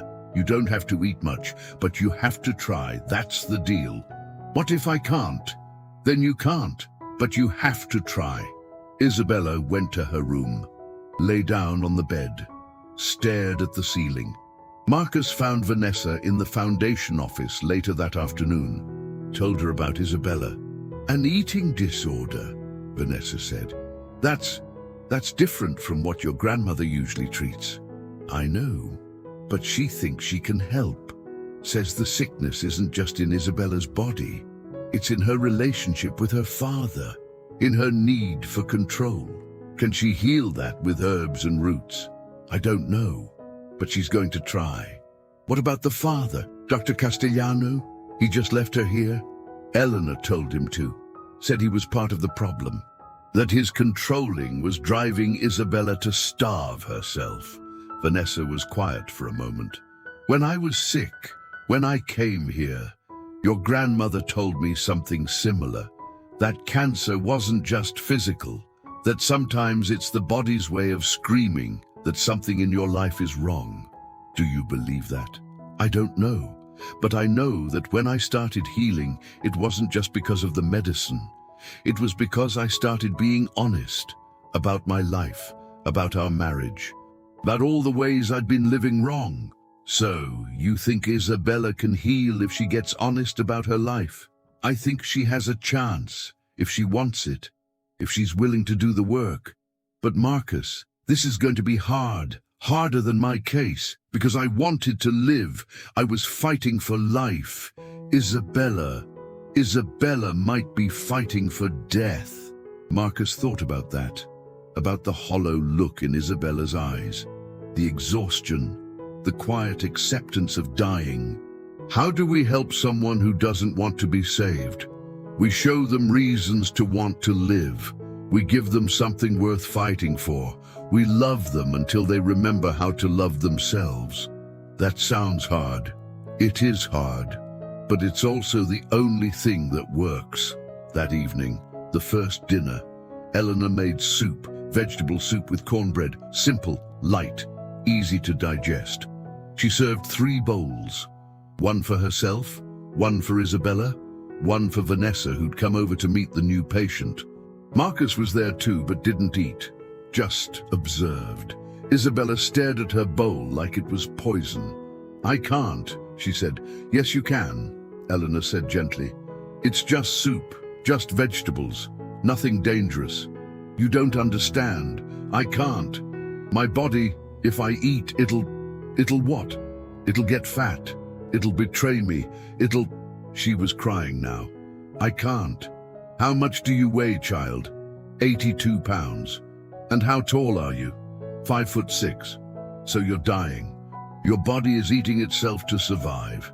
Your organs are failing. You're not fat. You're dying. And eating this soup won't make you fat. It'll keep you alive. I know. Logically, I know that.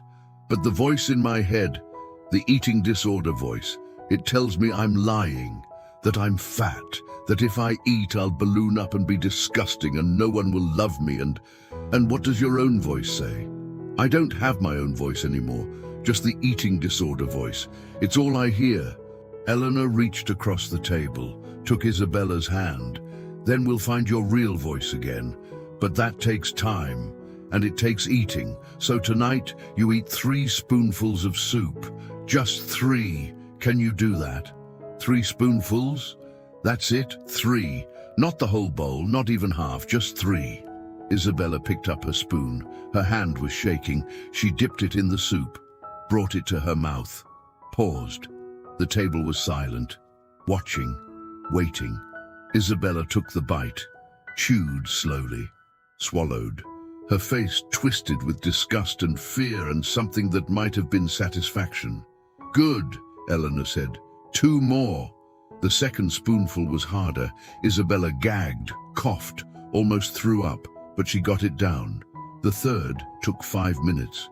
Isabella sat there, spoon halfway to her mouth, crying. I can't do it. Yes, you can. 1 more. Finally, Isabella ate the 3rd spoonful, then pushed the bowl away and ran to the bathroom. They heard her throwing up, heard her sobbing, heard the sound of someone in hell. Vanessa started to get up. Eleanor stopped her. Let her be. She ate 3 spoonfuls. That's victory for today. But she threw it up. Did she? Or did her body reject it because it's not used to food? I heard gagging, not purposeful purging. There's a difference. How can you tell? 60 years of listening to bodies. Trust me, she tried. That's what matters. Isabella came back to the table 20 minutes later, face red, eyes swollen. I'm sorry, I tried, I really tried. I know you did, and you succeeded. You ate 3 spoonfuls. Tomorrow we'll try for 4. 4? I can barely do 3. But you did do 3, which means 4 is possible. Small steps, child, small steps. After dinner, Isabella went to her room. Vanessa and Marcus helped Eleanor clean up. "That was brutal to watch," Marcus said. "It'll get worse before it gets better," Eleanor replied. "Eating disorders are demons. They don't give up easy." But Isabella's in there somewhere, under all that fear and control. We just have to help her find herself again. And if we can't, then she dies, and we'll have tried. But I don't think she wants to die. I think she wants to live. She just doesn't know how anymore. 1 week later, small progress. Isabella was up to 6 spoonfuls of soup at dinner. It took her an hour to eat them. She cried through most of it, sometimes threw up after, but she was trying. During the days, Eleanor had her working in the garden. Gentle work, weeding, watering, learning about plants. Isabella was resistant at first, didn't see the point, but slowly she started to engage, started asking questions about the plants, about their properties, about how Eleanor knew what to use for what. "My mother taught me," Eleanor explained, "and her mother taught her. This knowledge goes back 6 generations, maybe more. Women in these mountains, we know things doctors don't. Know how to heal with what grows around us." "That's amazing," Isabella said quietly. "It is, and you could learn it too, if you want." "Why would you teach me?" "Because you need something to care about. Something besides your weight and your father's control and the voice in your head telling you you're not good enough. You need purpose, meaning, something bigger than yourself." "I don't deserve that." "Why not?" "Because I'm killing myself.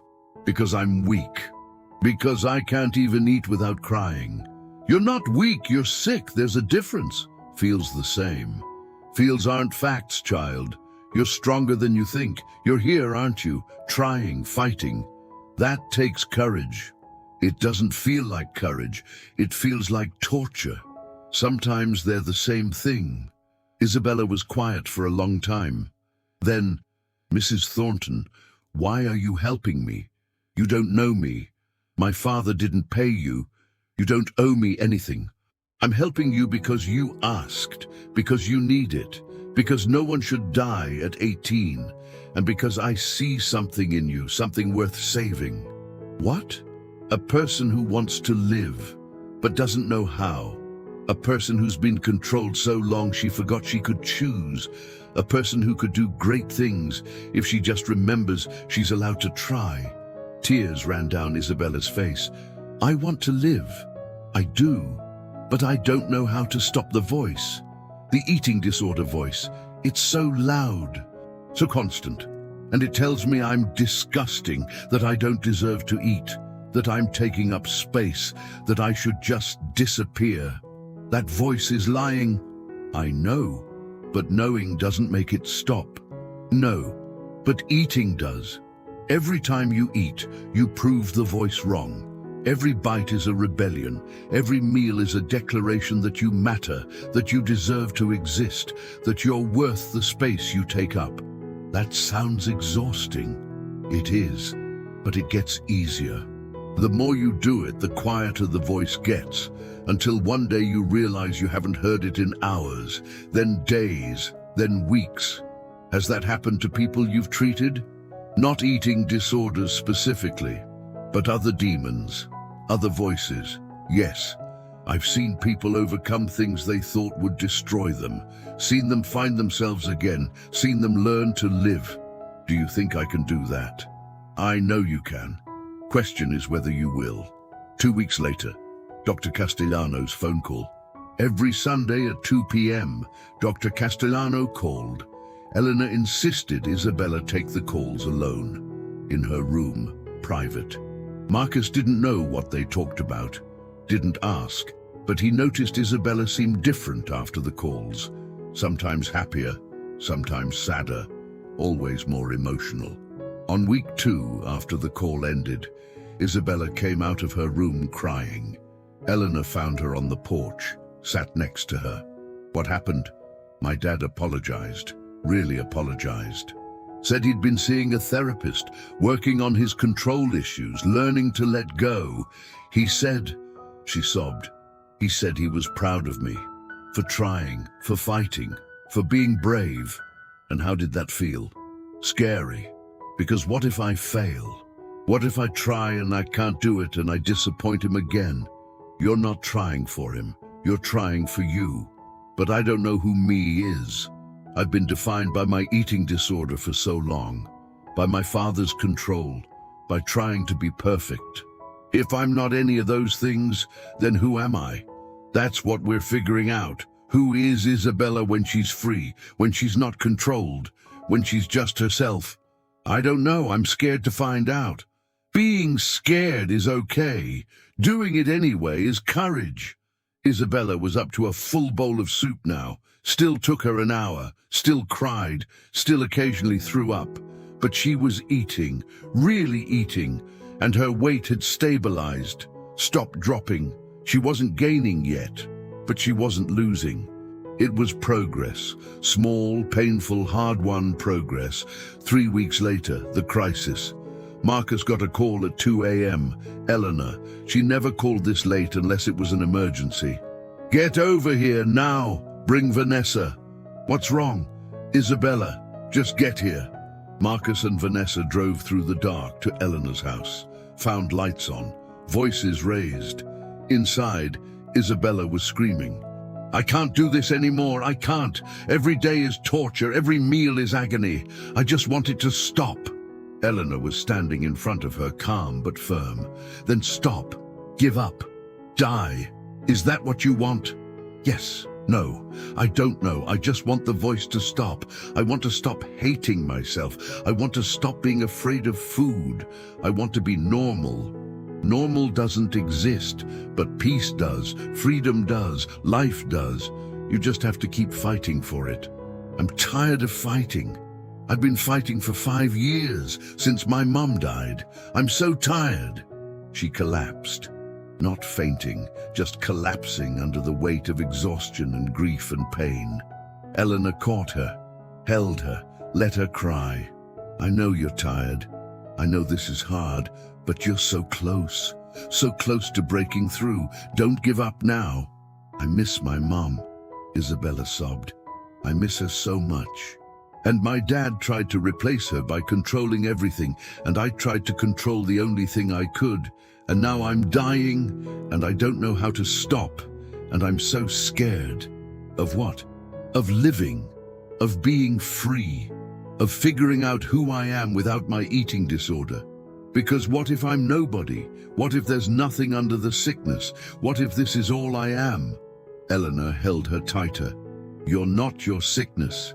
You're a person. A beautiful, complicated, brave person who's survived things that would break most people, and you're going to keep surviving. You're going to eat and live and figure out who you are. And it's going to be hard and scary, and sometimes you're going to want to quit. But you're not going to, because you're stronger than you think. How do you know? Because you're still here, still trying, still fighting even when you want to give up. That's strength, real strength. Isabella cried for another hour, then fell asleep in Eleanor's arms. Eleanor carried her, light as a child, fragile as glass, to her room, tucked her in, then came back to where Marcus and Vanessa were waiting in the kitchen. She's close, Eleanor said. Close to breaking. Could go either way. Either she breaks through and starts really healing, or she breaks down and gives up. What can we do? Vanessa asked. Be here, be present. Show her what life can look like on the other side. Show her people who've healed, who've survived, who've built lives worth living. How? Tell her your story, all of it, the cancer, the cure, the choice to stay here, the foundation, the baby. Show her that suffering doesn't have to be permanent, that healing is possible. Will that help? I don't know, but it can't hurt. And right now, she needs to see examples of people who didn't give up, who fought through hell and came out the other side. The next morning, Vanessa's story. Vanessa found Isabella in the garden. She was sitting on the ground, pulling weeds half-heartedly. Can I join you? Vanessa asked. Sure. Vanessa sat down, started pulling weeds too. They worked in silence for a while. Then Vanessa spoke. "I was dying 3 years ago. Stage 4 pancreatic cancer. The doctors gave me 6 months. Maybe less." Isabella looked up. "What happened?" "I came here, to Marcus's grandmother, begged her to save me, and she did. Through medicine I don't understand, and wisdom I'm still learning." "Were you scared?"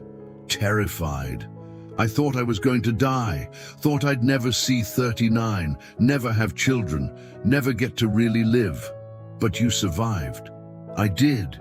But it wasn't just the medicine that saved me. It was choosing to change, choosing to be honest about my life, about my marriage, about all the ways I'd been living wrong." "What do you mean?" "I'd spent my whole life performing, being Senator Whitmore's perfect daughter, being Marcus Thornton's perfect wife, being on boards and committees and charities, but I'd never just been me, never figured out who I was without the performance. And the cancer made you figure it out. The cancer forced me to stop performing, forced me to be honest, forced me to decide who I wanted to be if I survived." "Who did you decide to be?" "Someone real, someone who helps people instead of just writing checks, someone who builds things that matter, someone who's honest even when it's hard." Isabella was quiet for a while. Then, "I don't know who I want to be. I've been anorexic for so long. That's my whole identity. If I'm not anorexic, then I'm nothing." "That's not true. The eating disorder is something you have, not something you are. Under it is Isabella, the real Isabella. Who is she?" "I don't know." "Then let's figure it out. Tell me one thing you like. One thing that has nothing to do with food or weight or control." Isabella thought hard. I used to love drawing. Before I got sick, before my mom died, I would draw for hours. People, animals, plants, anything." "When's the last time you drew something?" 5 years ago. I stopped after Mom died. Dad said I needed to focus on school, on getting into a good college, on being successful. There wasn't time for drawing. What if you started again? I don't know if I remember how." "Oh, so what? You relearn. I have drawing supplies at my cabin. Come over later. We'll draw together." "You draw?" "Not well, but I'm learning. Eleanor's teaching me to sketch medicinal plants for documentation. I'm terrible at it, but it's fun. And it's something I do just for me, not for anyone else." Isabella looked at Vanessa. "Is it hard, doing things just for you?" "Yes, especially when you're used to performing for others. But it gets easier, and eventually it becomes the best part of your day." That afternoon, Isabella came to Vanessa's cabin. They drew together, badly. Isabella's hands shook too much. Vanessa had no natural talent, but they laughed, actually laughed. And for an hour, Isabella forgot about food, forgot about her weight, forgot about the eating disorder voice. She was just a girl drawing with a friend, and it was the freest she'd felt in 5 years. 4 weeks later, real progress. Isabella was eating 3 small meals a day, not full meals yet, but real food, enough to start gaining weight. She was up to 89 pounds, still dangerously thin, but moving in the right direction. The eating disorder voice was quieter, still there, still screaming sometimes, but quieter. She'd started drawing regularly, filled a whole sketchbook with drawings of Eleanor's medicinal plants. They were good, really good. Natural talent coming back to life, and she'd started talking, really talking, about her mother, about her grief, about the 5 years she'd spent slowly killing herself because it was the only thing she could control. One evening, she was sitting on Eleanor's porch with Marcus, Vanessa, and Eleanor. Baby Eleanor Rose was asleep in Vanessa's arms. "Can I ask you something?" Isabella said to Marcus. "Of course. Why did you come back here after 23 years? Why did you give up your development deal and stay?" Marcus thought about that. "Because I learned something. Learned that money and success and status don't matter. What matters is people. family, love, building things that last. How did you learn that? The hard way. I almost lost Vanessa, almost tore down my grandmother's house, almost destroyed everything that actually mattered. And realizing that, really seeing it, changed me. Do you ever regret it? Giving up the money? No, because I got something better. I got my wife back, got my grandmother back, got myself back. That's worth more than any development deal. Isabella was quiet for a moment. My dad called yesterday, said he's proud of me, said I'm braver than he ever was. Do you believe him? I'm starting to. For the first time in 5 years, I'm starting to believe I might actually survive this, that I might have a future. You do have a future, Vanessa said. You have so much future. You're 18. Your whole life is ahead of you. I've wasted so much time already.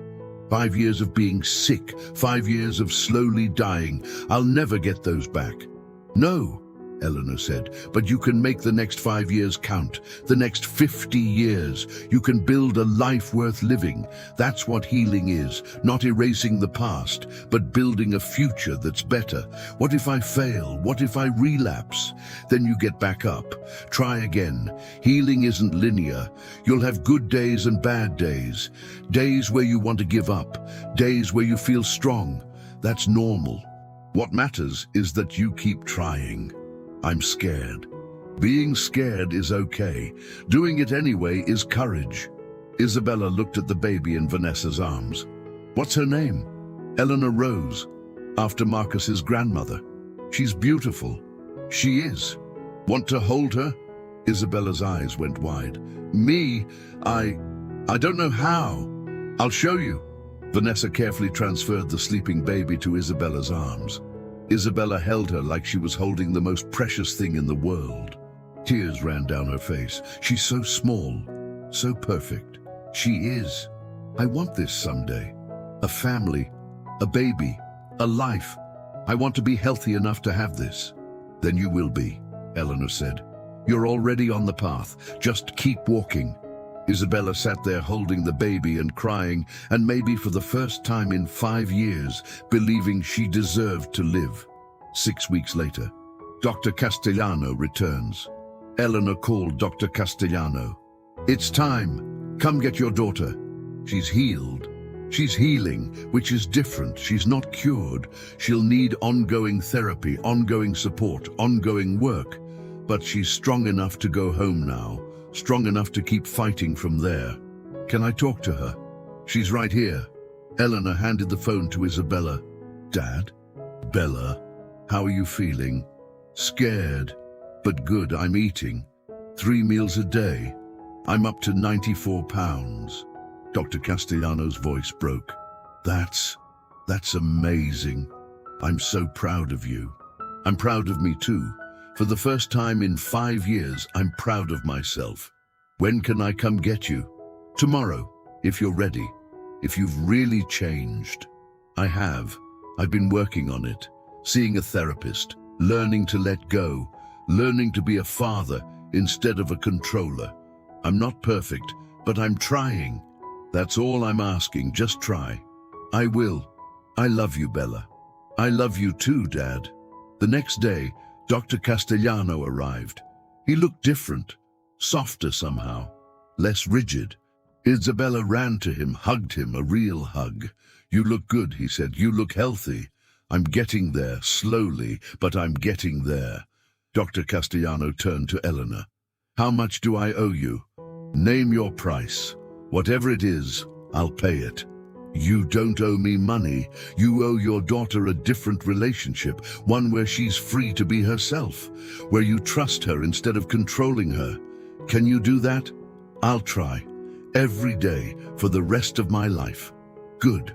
That's payment enough. Before they left, Isabella found Marcus and Vanessa. Thank you for showing me what healing looks like, for giving me hope. You gave yourself hope, Vanessa said. We just showed you it was possible. I'm going to keep drawing, keep learning about plants, keep being me instead of the eating disorder. Good. And Isabella, if you ever need help, If you ever struggle, call us. We're here. I will. Thank you. Isabella and her father got in the BMW, drove away. Eleanor stood on the porch, watching them go. Do you think she'll make it? Marcus asked. I think she has a chance, a real chance. The rest is up to her. And her father. He's learning. Slowly. But he's learning. Sometimes that's all you can ask. 3 months later, a letter arrives.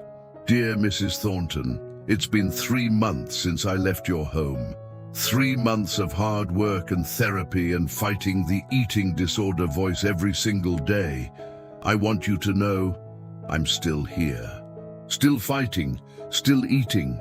I'm up to 107 pounds now. My doctors say I'm out of the danger zone. My heart is stronger. My organs are healing. I'm back in therapy.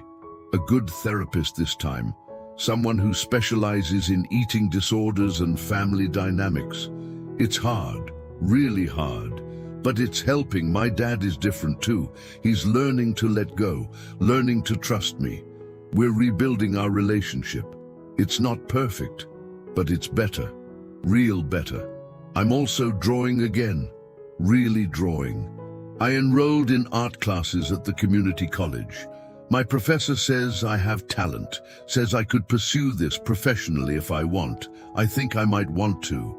I've been thinking about what you told me, about finding purpose, about caring about something bigger than myself, about healing not being just about the body, but about the soul. I want to do what you do. Not exactly the same, but similar. I want to help people heal. Help people who are struggling with eating disorders find their way back to life. I'm thinking about becoming an art therapist, using art to help people express what they can't say, to help them find themselves again. Is that crazy? Thank you for saving my life. Thank you for showing me that healing is possible, that I deserve to live, that I was worth fighting for. I will never forget what you did for me. With love and gratitude, Isabella P.S. I'm including some drawings I did of your garden, of the plants you taught me about. I hope you like them. Eleanor read the letter 3 times, looked at the drawings. Beautiful, detailed, professional. She showed them to Marcus and Vanessa. She's going to make it, Vanessa said. She's really going to make it. Yes, Eleanor said, she is, and maybe she'll help others make it too.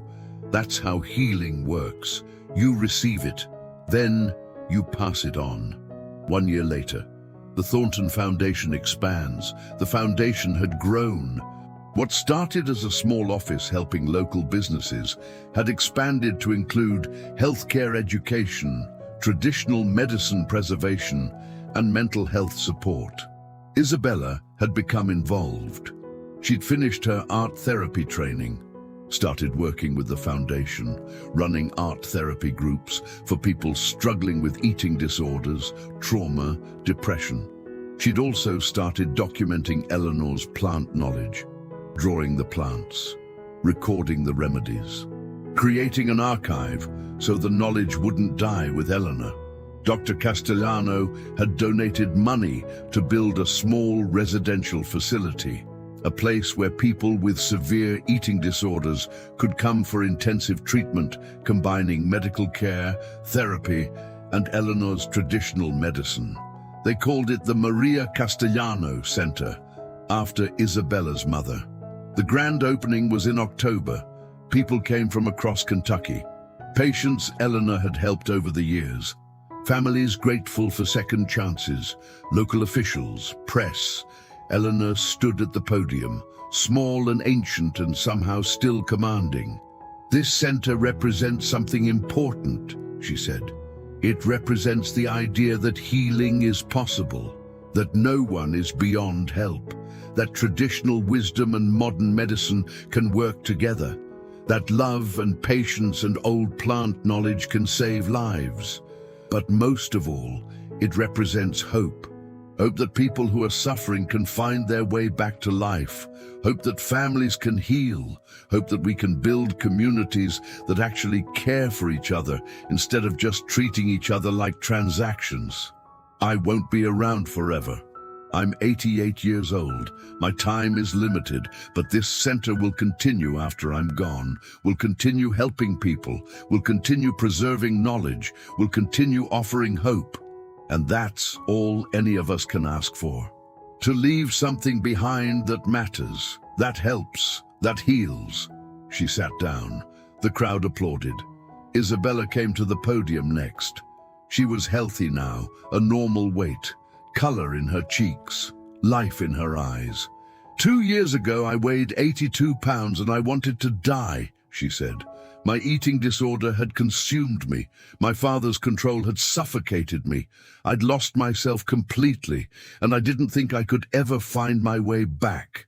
Then I met Eleanor Thornton, and she saved my life, not just by giving me medicine, but by showing me I was worth saving, by teaching me that healing is possible, by loving me until I learned to love myself. Now I stand here, healthy, pursuing my dreams, helping others fight the same battle I fought, and I'm alive, really alive, for the first time in 5 years. This center is going to save lives, is going to help people who've given up find hope again, is going to show families how to love without controlling, is going to preserve ancient wisdom that modern medicine forgot. And I'm honored to be part of it, honored to pass on what I received, honored to help others heal the way I was helped. She looked at Eleanor. Thank you for everything, for seeing me when I couldn't see myself, for fighting for me when I couldn't fight, for teaching me that I deserved to live. After the ceremony, Dr. Castellano found Eleanor. I owe you more than I can ever repay, he said. You gave me my daughter back. You taught me how to be a father. You showed me what really matters. You don't owe me anything. You did the work. You changed. That's payment enough. Still, if you ever need anything, medical care, financial support, anything, I'm here. I know, and that's enough. 2 years later, Eleanor's final lesson. Eleanor was 90 years old, still sharp, still working, but slower, frailer. Time was catching up. She'd trained Vanessa and Isabella in her medicine.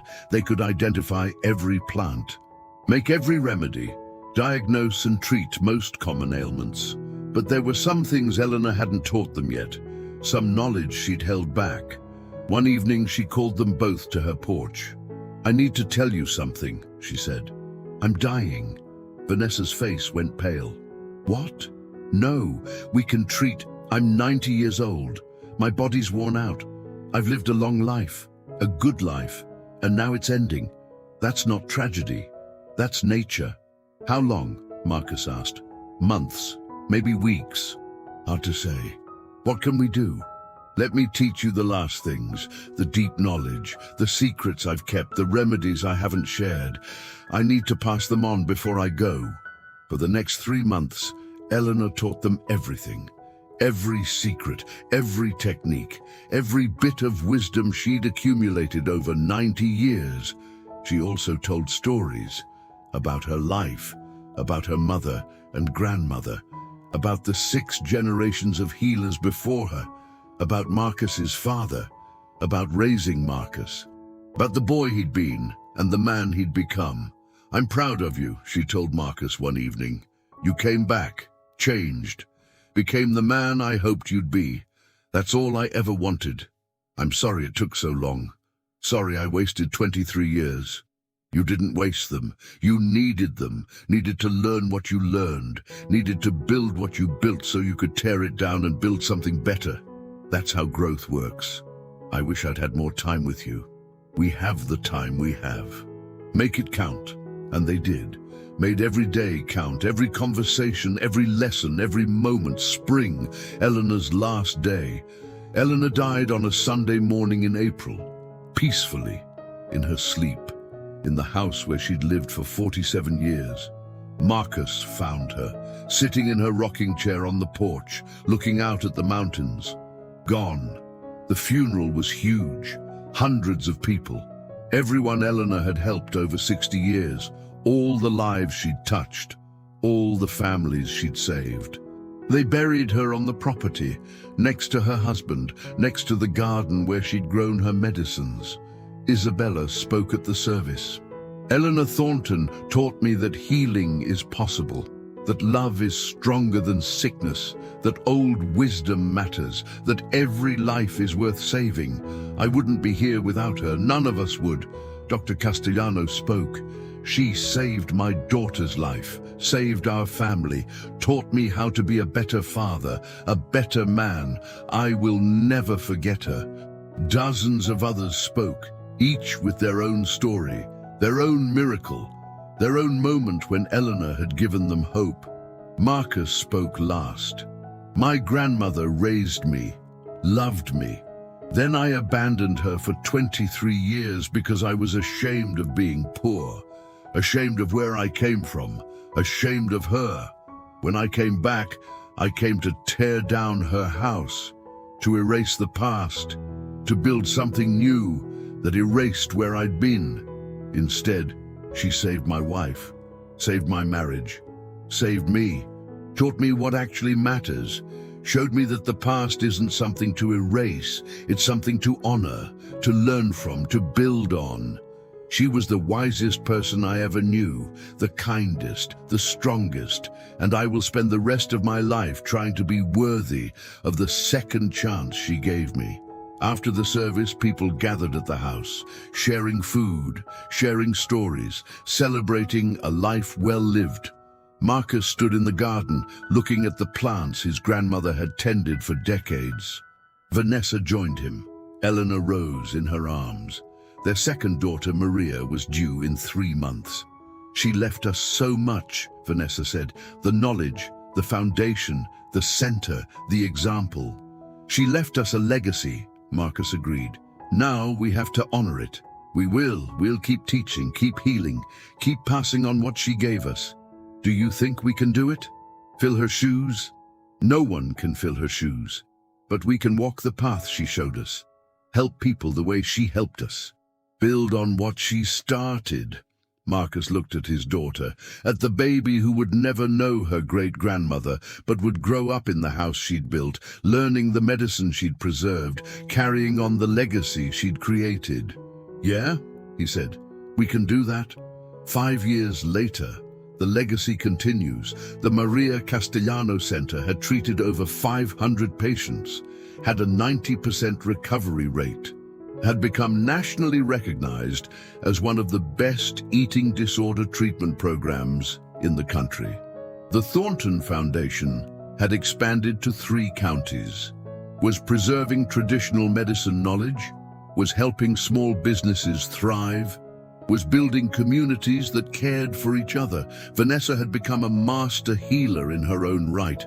People came from across the state seeking her help. Isabella was the center's director, leading art therapy programs, training new therapists, helping families heal.